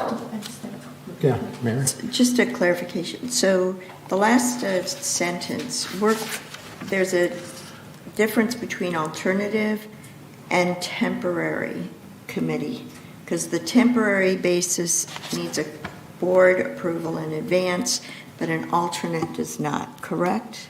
Okay, I just want to make sure we understand it. Kind of we just had with The add- Raisin, right? Oh, that's right. We That's just right. had that with Raisin, so now we're approving that temporary. Right, right. That's right. Okay, let's move on. Let's- So should Oh, we, yeah. should we I vote move and say, that we- accept this one, your changes? We I- didn't Okay, vote. is there a second to that? Yes, I I'll second. second it. Okay. Okay. All those in favor, or, Oh, wait. okay, okay. Are we not doing it on the, Oh, that's right, we don't, It's unanimous. I'll go ahead and make the vote for you guys. do what? Is it unanimous? Yes. Okay. yes. Yes. Unanimous. Okay. Let's see, where are we? 14E. Entertain a motion to approve anti-harassment, anti-abuse, anti-intimidation policy and formation of joint hearing body. December initial notification, 28-day notification for member review and comments. So would you read that, 14E? The last of our resolutions. Resolution 01-23-XX, anti-harassment, anti-abuse, and anti-intimidation policy and charter of the Joint Hearing Body Committee. Whereas the Board of Directors of United Laguna Woods Mutual United and Golden Rain Foundation require a clear and consistent policy to address claims of harassment, abuse, and intimidation by directors to staff of Village Management Services, Inc., fellow directors and residents, as well as claims involving harassment, abuse, and intimidation by residents to staff of VMS directors and other residents. And whereas this anti-harassment, anti-abuse, and anti-intimidation policy is intended to provide guidance relative to such behavior and issue a mechanism for addressing same by the Anti-Harassment, Anti-Abuse, and Anti-Intimidation Joint Hearing Body Committee. And whereas this policy is being adopted by the Board of Directors of GRF and United in the exercise of their respective duties to maintain, protect, and enhance the value and desirability of Laguna Woods Village and the interests of all of its members. Now therefore be it resolved today, it says date, today, December 13th, 2022, that the Board of Directors of this corporation hereby adopts the anti-harassment, anti-abuse, and anti-intimidation policy and charter of the Joint Hearing Body Committee as attached to the official minutes of this meeting, and resolve further that Resolution 01-2273, adopted November 8, 2022 is hereby suspended and canceled. And resolve further that the officers and agents of this corporation are hereby authorized on behalf of the corporation to carry out the purpose of this resolution. December initial notification. Should the board endorse the proposed revisions, staff recommends that a motion be made and seconded to accept the resolution and allow discussion to ensure that the resolution reads to the satisfaction of the board. Staff then recommends that a board member postpones the resolution to the next available board meeting no less than 28 days from the postponement to comply with Civil Code 4360. Okay, thank you. Is there a motion to approve this motion? Okay, it's and seconded by Maggie. Okay. Any questions or discussion about this motion? Mary, go ahead. So if GRF does not approve this, does it not become effective, or does GRF just get dropped off of the text? GRF introduced it last Tuesday at its board meeting, so it's on 28-day review and should be adopted at their first meeting in January. Perfect, thank you. Okay. Lazar? Yes, I do have question regarding to this chart. Basically, we are voting for this chart, and I am asking a question. As you know, this chart is created for Third and United and GRF, and so look at the first one. The first, when something happened, when they comes two branches, they said if goes to the employee, just directly goes to the last column, and VMS take care of that. And if it goes to the member, then all of this writing is for member. Now my question is this. All members belong to United and Third. And if Third is not involved in this one, basically all member here from the rest is United. GRF doesn't have a member. GRF does not have any member. Only United has member. So based on that, if Third is not with us, United should have for own. If Third wants to have for own, United should have for own, because only two members of the corporation has membership, United and Third. GRF does not have any member. Can we address that, please? Yeah. Francis, would you like to take that one? So if there is a violation that occurs on GRF property, GRF has the jurisdiction to hold that disciplinary hearing and that disciplinary action, even though the resident, the member, might be United or Third. So GRF still comes into play with that. So even though, like you're describing, where it's not a GRF member, if the incident does occur on GRF property, it goes to them. So they are part of this joint policy. If an incident occurs with the Third member, then it would not be part of this policy or this joint hearing because they did not opt to join the policy, the joint policy of the joint charter. I totally understand, Francis, and thank you for explanation. But remember, anti-harassment, anti-abuse, and anti-intimidation is between people. It doesn't matter if these two people happen in GRF or United or Third, it's between two people. Between any people, I cannot harass a bench.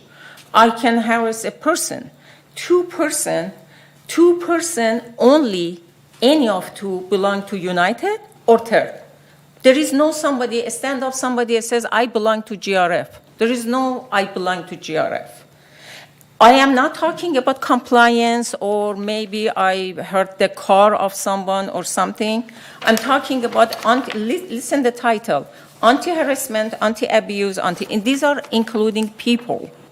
And people is Third, United. When Third is not there, we should be by United. And this must be modified only for United.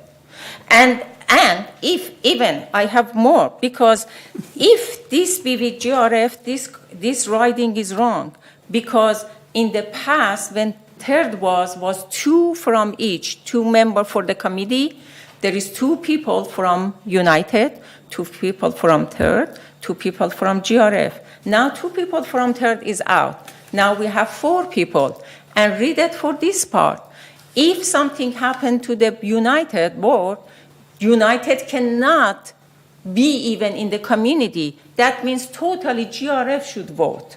So because there is no third. So if United goes off, only GRF is going to vote. So this is a lot of needs correction that at this point we should maybe postpone or at least vote no for United only. Again, to repeat what Francis indicated, if the incident occurs on GRF property at an amenity, GRF is involved in the process, regardless of whether it's between 2 individuals. And then secondly, the exclusion of United from the hearing board preserves the right of the United board members to participate in the appeal, should there be one from the accused in the situation. And Francis, please feel free to add. Right. That is correct. So one more little clarification. So there are people that are members of the GRF board. So people are involved in that. When you see member here, the first paragraph under that says when responded is board member. A GRF board member could be doing abusive and harassment. So that encompasses people. Even though they are looking at and are responsible for fixtures and buildings, there are people involved as board members, so this encompasses them also.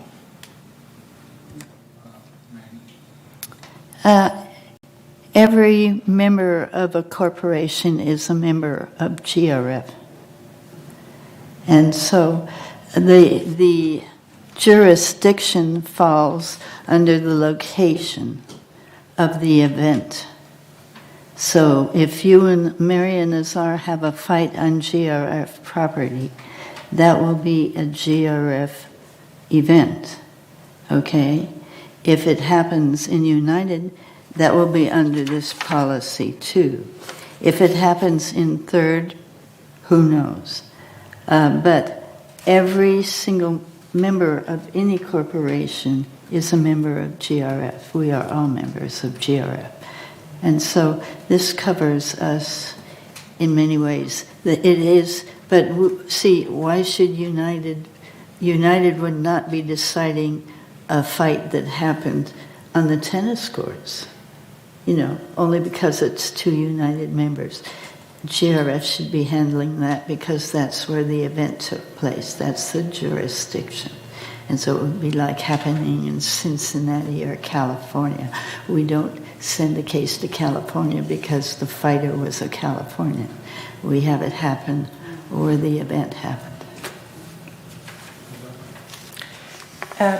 Back to First Mary, yes, the board director in GRF, each of them is belong to United or Third.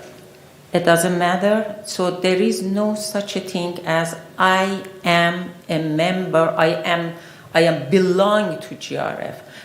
Cooperation, we are talking about 3 dimensions. Yes, GRF, United, and Third. But we are talking here anti-harassment, anti-abuse, talking about human being. Human being, residents here belong to 2 groups. Everybody belong to United or belong to the Third. Look at your ID card. There is no ID card that says, I belong to GRF, I belong to United, or I belong to the Third. So that's my point. And it's no fight here. We are saying that if Third, this was good when Third was with us. Third doesn't want it to be. So if Third wants to have for own, United should have for own, and that cover everything. Because anybody here belong to the Third or belong to the United. So that's it. I think Diane. Ask Francis. So Francis, if I go over to Third and something happens where somebody accosts me or, fights with me or something, what happens then with Third? Third takes it into consideration? Yes, if there's a third member who is doing the harassment on third property, that would go through the third harassment policy. So they have their own thing. They will not be part of this joint policy. If you, as a United member, are the one doing the harassment or the abuse and intimidation, as a suspect, you would be brought in through this process, through the Joint Hearings Committee. Okay. Whether it's in the United property or on GRF property. Okay. Thank you. Okay, so Francis, I go into the community center and I walk up to be helped at the help desk, for community services. And I create a commotion and I call somebody names and something GRF or United? Who? Well, it's a GRF property. So it would involve GRF and it would be, as a United member, it would go through this joint policy. If you, similar scenario, but just different characters, if your abuse or intimidation or harassment is towards an employee, then that obviously goes a whole different route, which involves CMS, who could make a recommendation that it come back to the joint policy. So that option is still there. Mm-hmm. But community center is a GRF property. GRF would be involved. You as a United member, United would be involved through this joint policy. Okay. Thank you. Yeah, I have one statement. I think it's a problem when Third's not participating in this. I think it makes a big difference in the whole policy.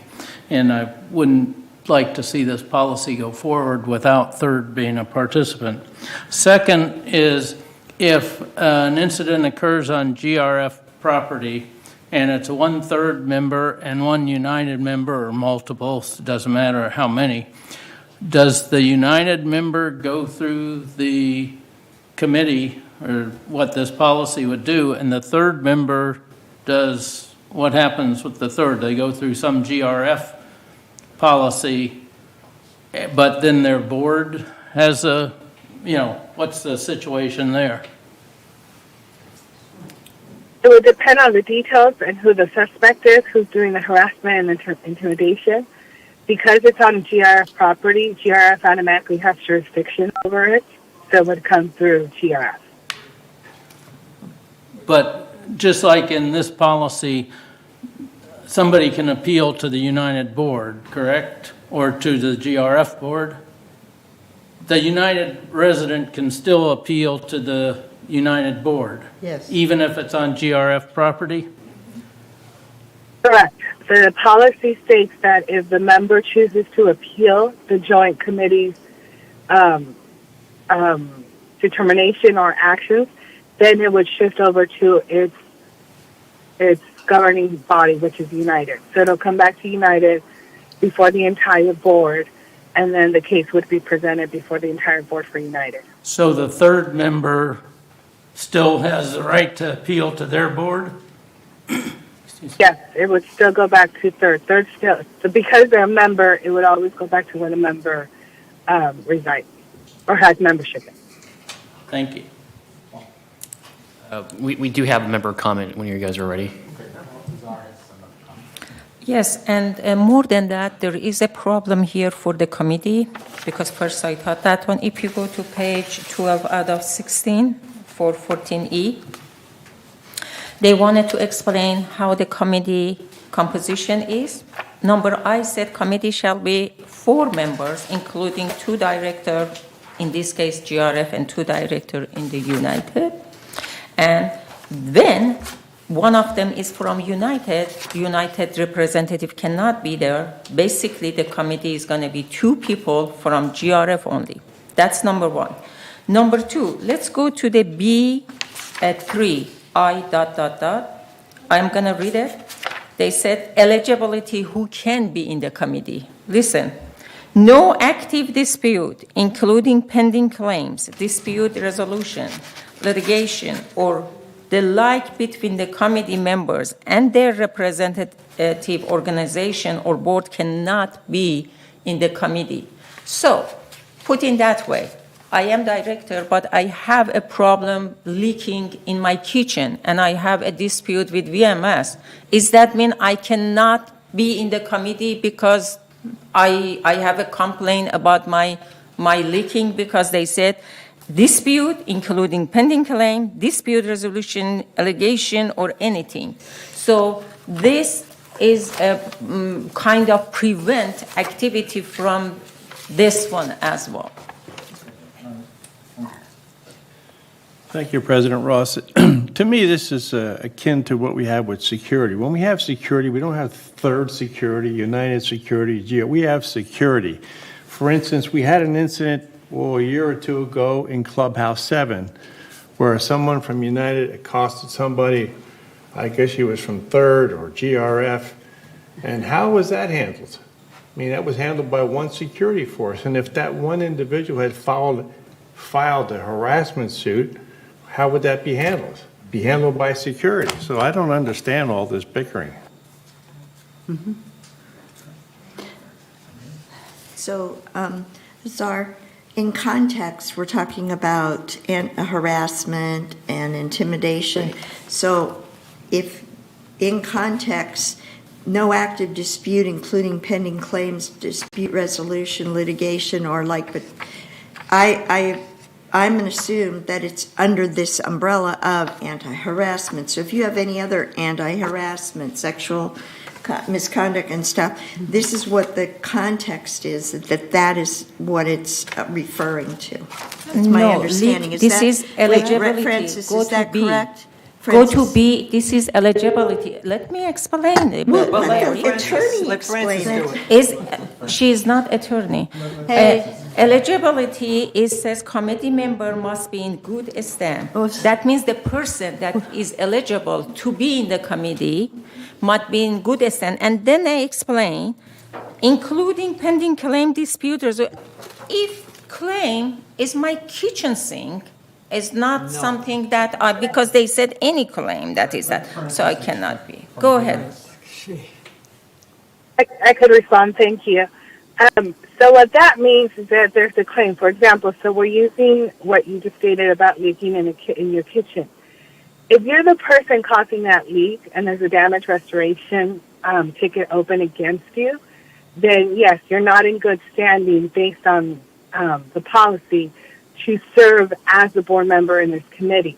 However, if you're the receiver of that, so your neighbor's the one who has the claim open against them, and their leak caused a leak in your kitchen, that doesn't involve you, you're just the recipient of it, who's going to go through the process, but that doesn't put you in the bad standing. Then you're eligible to serve on this committee. So it would depend on the details of it. But you said pending. Yes, but you're not the suspect. But you're not the suspect. That's what I'm saying. We would have to look at the details. You're not the suspect on it, so there's nothing against you. You're just the recipient of it. So that's the problem. Similar to disciplinary action. Yeah. It's not a problem to serve on the committee. That wouldn't stop the board member to serve on this committee. Okay. Let's vote. There's some member comments. I believe we have a Maria Pimentel. I guess she's not in the crowd anymore. Never mind. With that, let's go to the vote. Yes, thank you. Thank you. 14E, anti-harassment, anti-abuse, anti-intimidation policy. All those in favor, as it is written, please raise your hand. Wait. Oh, we're not. Or we're going to vote? Oh, that's right. Let's use the modern technology. We're getting trained.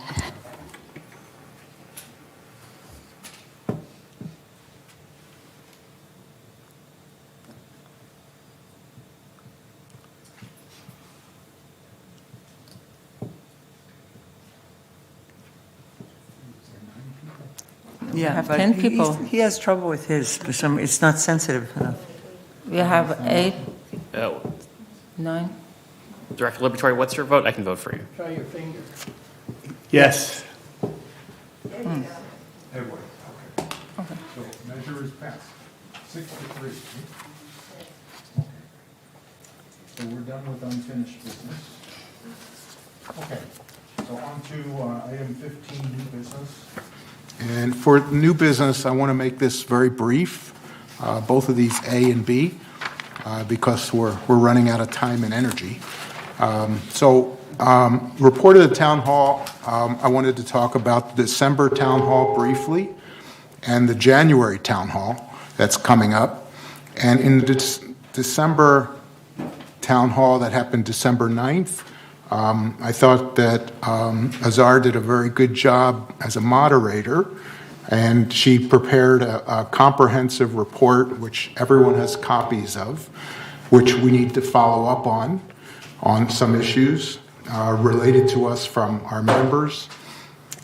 But she was tasked as moderator. One of the things that you do as moderator is to collect the information and bring it back with you and write a report to the board within 2 days so we could report on it at the board meeting and start following up with our members, which we're doing now. And so I'd like just Azar maybe to give just a brief overview of the town hall as the moderator. Thank you so much, Mr. President. The town hall went very well, and I am more and more proud of the residents that they are coming and they talking about the issues. Majority was about 3 directions.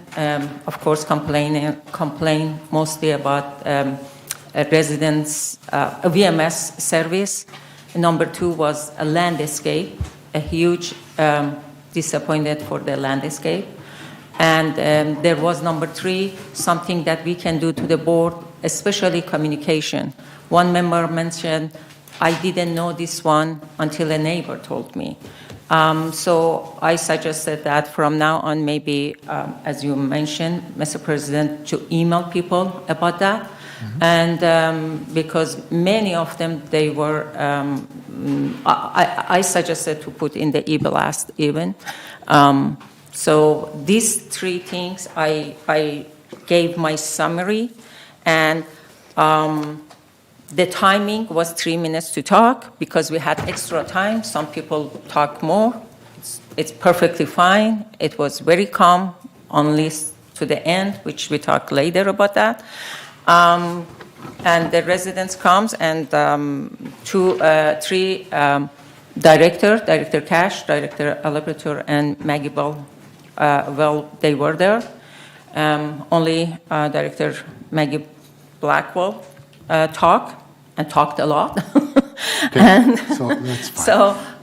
Thank you. That's it. So I wanted to also say for the comments regarding the board, I know that Mark Laws of Third sends out weekly comments, weekly blasts, e-blasts, to all of the Third members, or most of the Third members, and I'm planning to do that more often. I'll do that after our meeting with all of the measures that we passed today, letting our members know that. If there's an upcoming town hall, I'll let them know that. And if there's any suggestions on what I could include in those e-blasts, please let me know as directors, because I would be glad. I can do that as often as every week. So I'd like to have your input as to what that can be. So, Thank you. Under the direction from last time, we do have a town hall scheduled for January, which is going to be the insurance and HO6 presentation. HO6, okay. And what's the date of And then an that? open format to that one. What's the date on that? January? 13th, I think. January 13th? January what day? I think it's the 13th. It's the second Friday. And you're going to be the moderator, right? Yeah. Good. Okay. January 13th. January 13th. And that's on renter's insurance or HO6, which is homeowners, renters type. Good. We'll learn about it. Homeowners insurance, 2 to 4. What time? Maggie? Oh, 2 to 4? 2 to 4. 2 to 4. Right, In Clubhouse 3. right. Okay. So the first half hour, or, is the presentation, and questions and answers, and then open forum. Okay. Sounds good. Thank you. I was asked to record the things, and I did the best I could. It was a very active meeting, and people came up with some good ideas, and people came up with some old ideas, and people came up with some not so good ideas.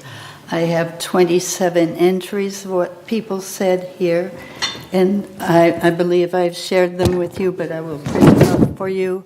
I will send this because I have some of the addresses and names of people who wanted service issues, and so I will send this to VMS so that they have the addresses and names of the people who wanted service.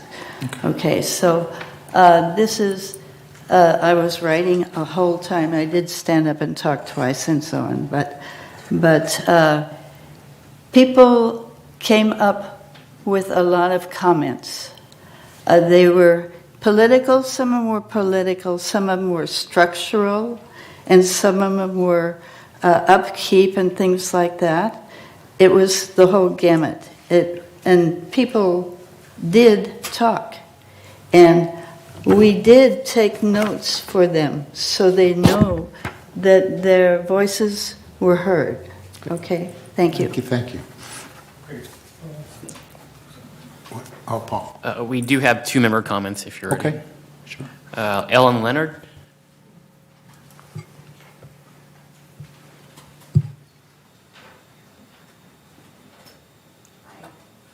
I'm at 422G, and I've been a resident here for 12 years. And I have 2 points I want to make. And I was one of at the town hall meeting, and I would like to compliment Azar on managing the town hall meeting and all the way through the disruptive interruptions from Director Maggie Blackwell, whom we witnessed bully some residents. And she, I want to use your terminology, pinched some residents real hard. Also, I want to say that we were disappointed that the key director, President Lenny Ross, was not there. And all of this set the tone for the meeting. But Director Azar managed to she was professionally poised during the whole meeting. My second point I want to make is VMS. I am not happy with the management of this community, period. The directors, I don't know why you can't see that they're not doing their jobs, that we are paying too much money for the mistakes that they are making. This meeting is very visible, and everybody in the room can see it, and it's also visible on TV. VMS meetings are behind closed doors, no visibility, no transparency, or no accountability. We turned over our power and authority to VMS staff. During transfer of power, how many costly termination packages did we pay prior CEOs? We don't know because we were not informed or involved, but it happened. 60% of our fees go towards VMS compensation, and we are not allowed to know how that money in salaries is distributed. I'm not satisfied with the management of this community. This community needs cleaning up, and I say let's start with management. We need a change is needed. I have one question. When is the vote to continue the management contract for VMS? When do you directors vote on that? So that's my comments. Next speaker is Madence. Yep. Good afternoon, everybody. Go back to what Ellen said. Azar did a good job. I'm with her about how it was directed, how was it done. Town halls to me is that people go and say what I want to say without being interrupted or being scolded at. And that happened a lot that day. But rounding everything up, biggest complaint we have, and I've been here for 12 years also, I was here under the PCM and under VMS. The promises, less money, better services, it's all the way around. We pay more money now for less services. Now, if you guys are happy with it, I'm glad. I know she is. I'm not. And it's getting hard when you look at your check that comes in and what you have to pay and how the money is wasted. It doesn't make any sense. When at home I have to make sacrifices to make everything match with my income, over here it doesn't make any difference. So at the town hall, I actually had to walk out because I couldn't stand that interruption all the time. And I don't have that type of temper. I explode very easily as a Latin that I am, even though I look gringo, but I'm a Latin. It's difficult. And I'm here to plead with you. You represent us, not the corporation. Without us, there is no corporation. I don't care which way you want to put it. And this is a dictatorship. And I grew up under dictators. And I know how it feels, and I know how it looks. Thank you.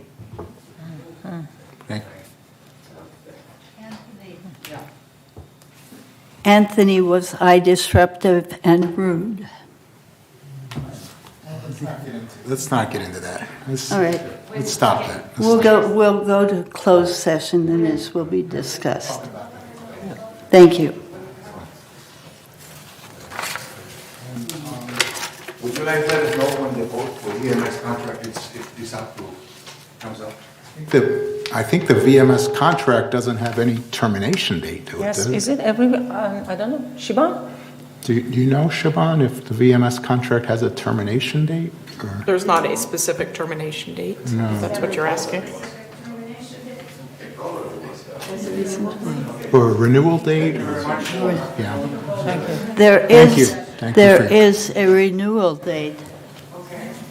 But if there are no changes to the contract which are agreed upon, the contract continues. When is the renewal date? I don't know. Shivan? Do you know, Shaban? It's a certain number of days from the original date. We'll have to take a look and let you know. Okay. So you'll let Lenny, you have my email? You'll let me know? Why don't you give me your name and manor number? 422G, Four. like George. And your name is? Ellen Leonard. Ellen Leonard. I'd like an email on that. Leonard. Do you have your email address you can give us? Yeah, GRAME 12251 at Gmail. 12251 At Gmail. at Gmail. Okay. Thank you. Okay.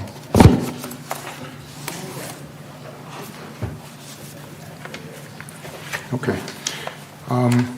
Next item is item B, 15B, entertain a motion to approve private loan research ad hoc committee. Zara, did you want to? Please. Okay. Wait. Oh, yes. There you go. Go ahead. Perfect. Sorry, I'll be quick. I know that you guys have talked about this. Staff's recommendation is to approve the formation of a private loan research ad hoc committee.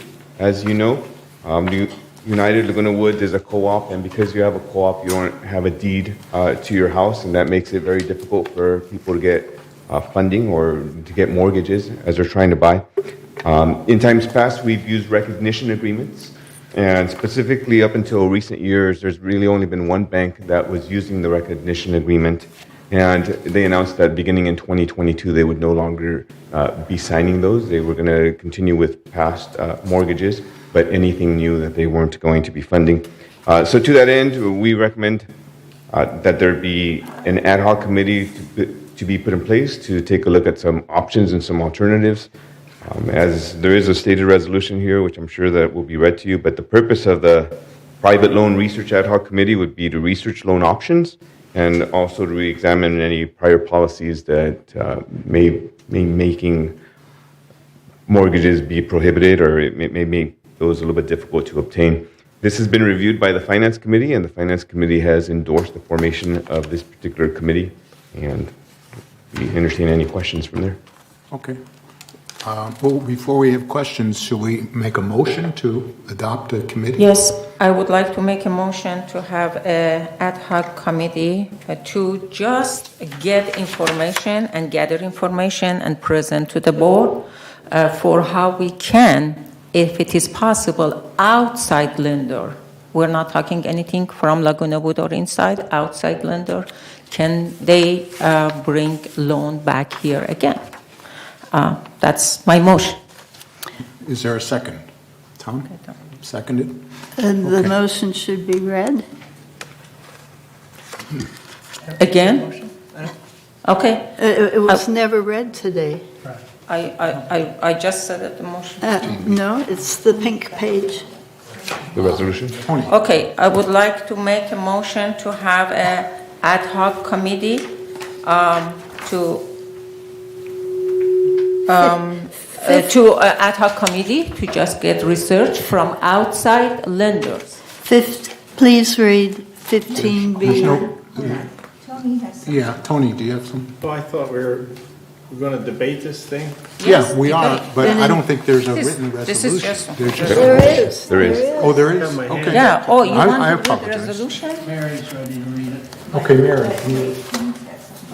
Okay, we'll debate it after she reads the resolution. Is that Yes. okay? Okay, go ahead. Private Loan Research Ad Hoc Committee Charter Resolution 01-22-XX, whereas the United Finance Committee has expressed concern over, 1, the inability for existing members to obtain loans using their Manor/membership as collateral, and 2, potential members' inability to obtain a loan to purchase a new unit. Now therefore be it resolved, December 13, 2022, the Board of Directors hereby forms a private loan research ad hoc committee and assigns the duties and responsibilities as follows. Mission. The purpose of the private loan research ad hoc committee is to research loan options and re-examine prior policies that currently restrict the use of private loans. Membership. The private loan research ad hoc committee shall be comprised of 5 members, 1 director from the board, and 4 at-large members selected by the board of directors to represent the corporation based on their expertise with private loans. The at-large members will be United owners and may or may not currently serve as an advisor to another committee. Duties and responsibilities. 1, the Private Loan Research Ad Hoc Committee will be chaired by the treasurer of the board and will meet as often as determined necessary to accomplish the objectives. 2, the Private Loan Research Ad Hoc Committee will A, study the history of United loan approvals, including use of a recognition agreement. B, become familiar with recent events that have prevented lenders from loaning money to United members. C, understand the history leading up to the approval of Resolution 01-16107, discontinuing the use of individual recognition agreements, and D, recommend solutions to the board of directors that may allow existing and potential members to obtain loans using their Manor/membership as collateral. Resolved further, the Private Loan Research Ad Hoc Committee shall perform such other duties as may be assigned by the United Finance Committee during the assignment, and resolved further, the Private Loan Research Ad Hoc Committee will be automatically disbanded upon conclusion of the duties and responsibilities assigned herein or when directed by the board. Okay, questions at this point? Tony? I'm looking at page 7 of 8, I mean, 8 of 8. And I have a problem with it because it says, resolve further, the private loan ad hoc committee will be automatically disbanded. Well, that's redundant. By definition, special committees or ad hoc committees, they're given a specific task, and when that task is over, they're done. So this is totally redundant. I don't like it. Well, it says that it will be, when their function is over, it's over. Well, that's the whole definition of an ad hoc committee. Right, right. It is. So why does it have to be in here? Yeah, good It's point. redundant. Okay. Okay, well, I've already gone through this whole thing before because, I had a member who wanted to take a loan out with his father. His father needed to take a loan. And, that's a third-party loan, which is a private loan. They can't use this place, use the United as collateral. And also, we have a recognition agreement for a reason because we need to have first position. And also, we don't have the insurance coverage to allow any bank to sell our loans to Fannie Mae. I mean, so it almost seems that it can't be done, and we should never loan our reserves to fund mortgages, never. And I think this is just a fact-finding ad hoc committee to see maybe it can be done. Maybe there's a way that we can run under the requirement of not having federally insured loans. And maybe the outside loan company would accept our recognition agreement. So there's a lot of things we have to find out if it's viable or not. And that's all we're doing is that we recognize there's a need for the co-ops to have refinanced because now they can't refinance. They can't pull cash out of their properties and they can't get loans. And so we're trying to figure out if it's feasible or not because we recognize that there's a need to see if we can do that. We're just trying to fulfill that mission. Maggie. Thank you. That has always been true since our inception. What's that? The status. That has always been true. That is part of being a cooperative. Okay, so the committee can look. I have 2 suggestions and comments. I think on page 8 of 8, I don't want this committee doing other duties. Please, thank you. I move to amend this by removing that paragraph. Which one is that? It's the one that says a private loan research ad hoc committee shall perform such other duties as may be assigned by the United Finance Committee during this assignment. So an ad hoc is generally for one purpose. This is the stated purpose, and it should remain the only purpose. As an ad hoc committee, it should remain the only purpose. So I move to amend it by removing that paragraph, please. I still can't find it, but it's all right. Don't worry. That was my comment too, that I don't like other duties because that leaves it open for commitments and, just leaves it wide open. I don't want anything that it detracts from the purpose and no other duties. Thank you. I second your Maggie Blackmore amendment. Okay. So are any other changes to the resolution that anyone could see other than that one? Okay. Should we vote on it as amended then? We vote on the amendment On the first. amended. Okay, with the one amendment. Voted with amendment. Two amendments. 2 paragraphs. The last 2 paragraphs. And the one that Anthony said, take it away. Removal of the top paragraph. Basically, last on page. eight. Basically, take the page 8 out of page. That's all. That's all we're voting That's on right all. now. Okay. Yeah. Okay. I can't find it. Can somebody reiterate Yeah. the motion, please? Oh, yes, the motion should be corrected. Okay. Oh, amend, yes. Okay, yes. I do have a question, though. So on this Thank you. possible discontinuing the use of the individual recognition agreement, what does that entail? Who gets to make that decision? Is that just a board motion, or does that have to go through the governing documents, the bylaws, to null and void the recognition agreement? That's already been done. I think that's history. Okay. History leading up to. Okay, but it says, Understand the history leading up to the approval.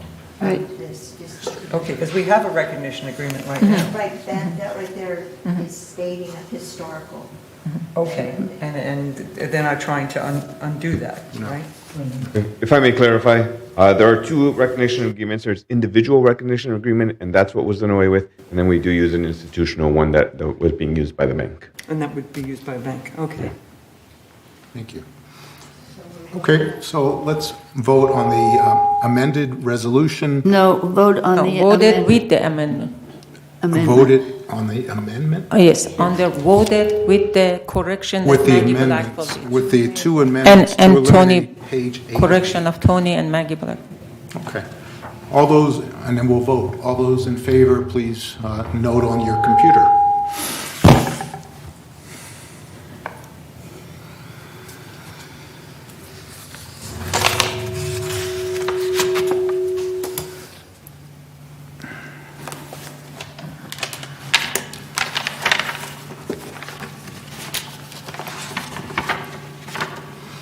Director Laboratory, what's your vote? Tony, did you vote? Anthony, could you do it? We're having trouble. Yeah, it's yes. Is yes. It's unanimous. Unanimous. Wow. We got something unanimous.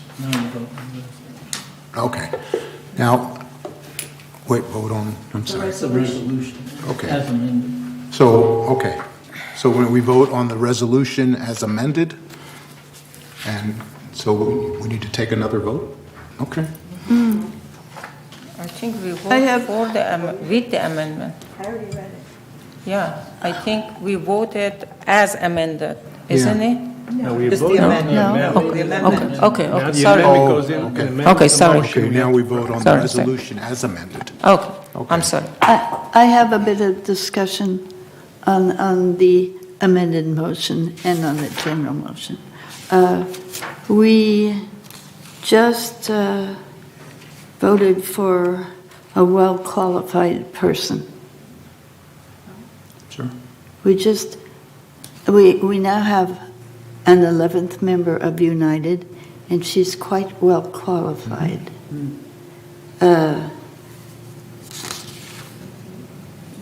Do we want to say chaired by the treasurer of the board? Yeah, I would say no. Or do we want to let the board decide who the chair will be? Or do we want to allow Ms. Bach on the committee? That's my discussion. Yeah, I think That's a good choice. this came from the Finance Committee as it's written. It- And it- it was suggested that we use the treasurer as the moderator, as the chair. And so I think just like we did with the Ad hoc Investment Committee, and just as you did with the Landscape Committee, you had landscape person, chair that committee. We should have the chair from Finance do the chair for this committee, because it's a Finance Committee. But a well-qualified person will be kept off the committee. No, she can be a member of the committee. Allison can be a member of the committee. We're going to select It doesn't say that. One director from the board. One director from the board and 4 at-large members. So, Please, can I do you explain? wanna- Yes, this is mimicking a model, and what we did, this is going to be open session, all of them. There is no closed session, so any of you can come. And then 4 members, we, following what we did for investment, we're advertising for getting very qualified. Allison is I'm very proud that he's joined us and very informative, but not regarding to insurance. Not regarding to the lending. Sorry, I said insurance. But I am aware that in the community there are very, very high-level people that for 30 years, 40 years working in this industry. So if board wants to put like Allison or other, don't get wrong, I am 100%, I'm saying she's good, but in this purpose, we want 4 people specifically be on that one. And like in the past, we bring to you all the background and you're going to vote yes or no. And if the background is not good, you can vote no. And if the background is good, we can vote yes. The rest is up to you. I don't know, I'm tired. I just, whatever you decided. So let's go ahead and vote for the resolution based on the amended version. And so can we put that up on the screen?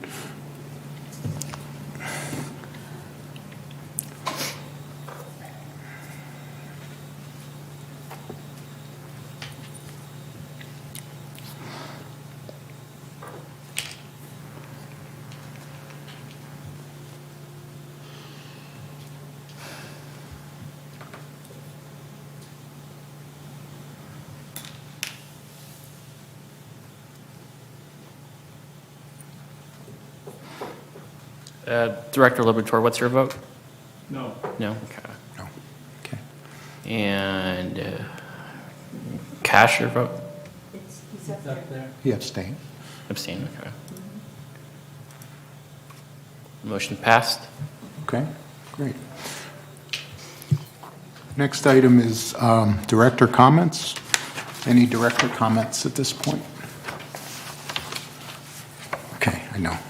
Okay, let's Oh, try. yes, I do have a comment. Okay, I was chastised twice at this meeting not having been heard. In public. I have legal considerations about the town hall and what was said there. I have no qualms with what the members and residents did. Okay? At times I believed what they believe, and sometimes I still do, but otherwise no.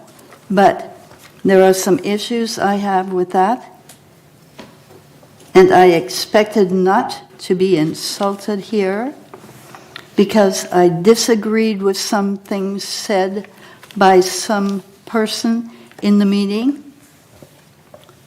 because another member could say something on the other side, but I was not allowed to speak except for twice. I stood, I raised my hand and waved. I was not recognized until people in the audience pointed to me and said, "Maggie's waving her hand." we could talk about this more in closed session. Yes, that's where I preferred the entire discussion to be. Thank you.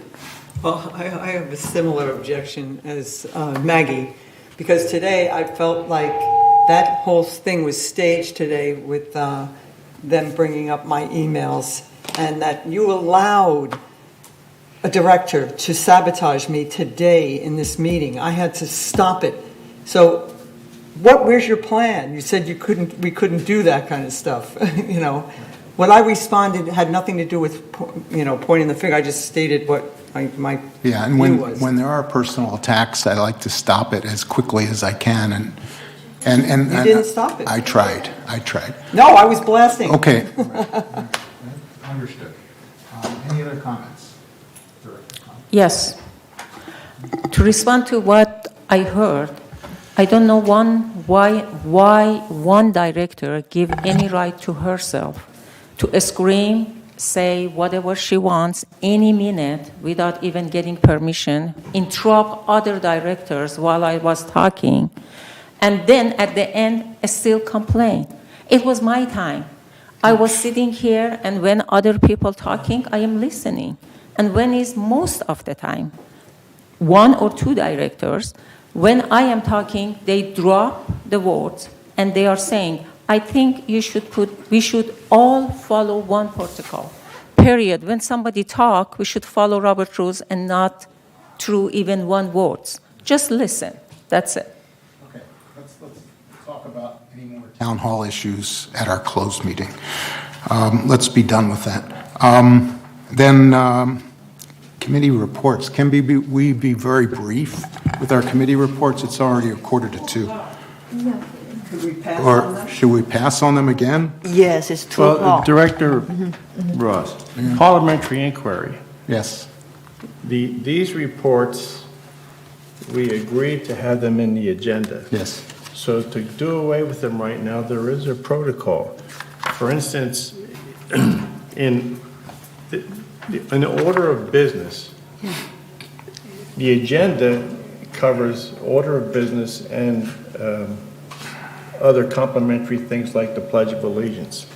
And according to Section 41 in Robert's Rules, when we have something in an agenda and it's been approved, then we have to make accommodations to take care of that. We can't just drop it. And so either we call, I don't know, there's options. You can call a special meeting or whatever you want to do. But once we approve something in the agenda, we just can't do away with it because we're hungry. Right. I mean, we have to do. Well, I'm willing to go ahead with it if you want, but everyone's kind of getting Well, hungry. I'm just saying, we have to do something. We can do, or we can make some other arrangement. Set up a but special We just can't meeting. ignore it. Okay. And it's in Robert's Rules, Section 41, Section 41:5, and then 21 through 24. It tells us how it should be. It should come back, if we don't want to have a special meeting, then it should come back in the next meeting under general orders, which comes under unfinished business. Okay. Because the people at home, the ones that are listening in, that's what we're doing this for. Right, absolutely. Could I make a motion Yeah. to bring this up as unfinished business? At our- Postpone it At our next meeting. to the next meeting. Second? Okay. All those in favor? Is there anyone opposed to that?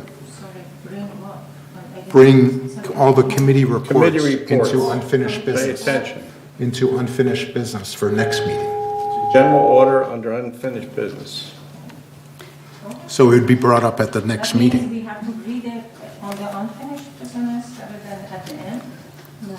Read Section 41 of Robert's Rules. I know, but. Well, read it. That'll answer all your questions. We're voting to discuss this at our next board meeting, right? In unfinished business. Oh, The committee. we are, Go ahead. I believe the motion was to move the committee reports to the next meeting. Right, right. Yeah. All right? Next meeting has committee report. Why we should? Well, because there are Combine different ones for We'll GR, combine. because we haven't heard our committee reports in several months, Right. So we might is- need to hear all those committee reports sometime. And Well, maybe we'll have a short agenda next As time to do that. alternatively, we could call a special meeting in a few days and make it an open meeting and discuss these items. We So that we could. don't have to wait a month. It's an option. We could, and we could then present all the important things for the last 2 or 3 months that have not been presented. So I'd rather go that route and make a motion to have a special meting set up and within the next week or so. We To do just that. can't ignore the problem. We have to deal with it one way or the other. I don't know if we can do that. For a special meeting means a staff. We have a should pretty be- full Yeah. governance calendar between now and the holidays. I don't know Oh, that that's going to okay. be possible. All right. We So can let's- get back to you. Okay. In January?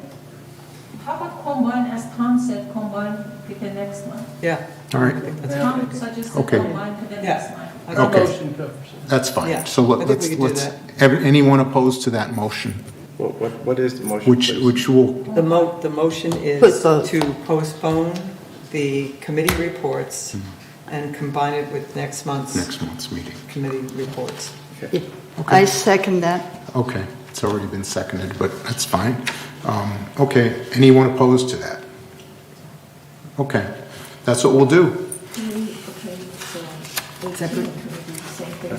17 and 18 are combined, yeah. No.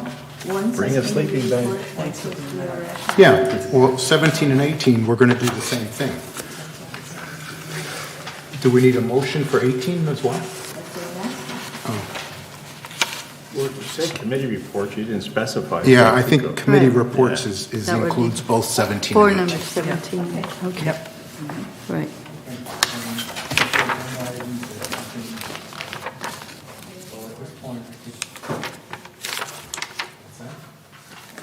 Interboard, anti-harassment, anti-abuse.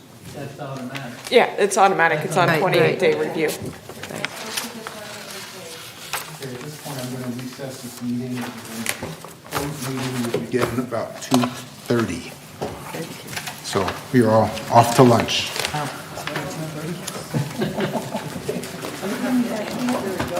No. Goodbye. Upstairs. Willow.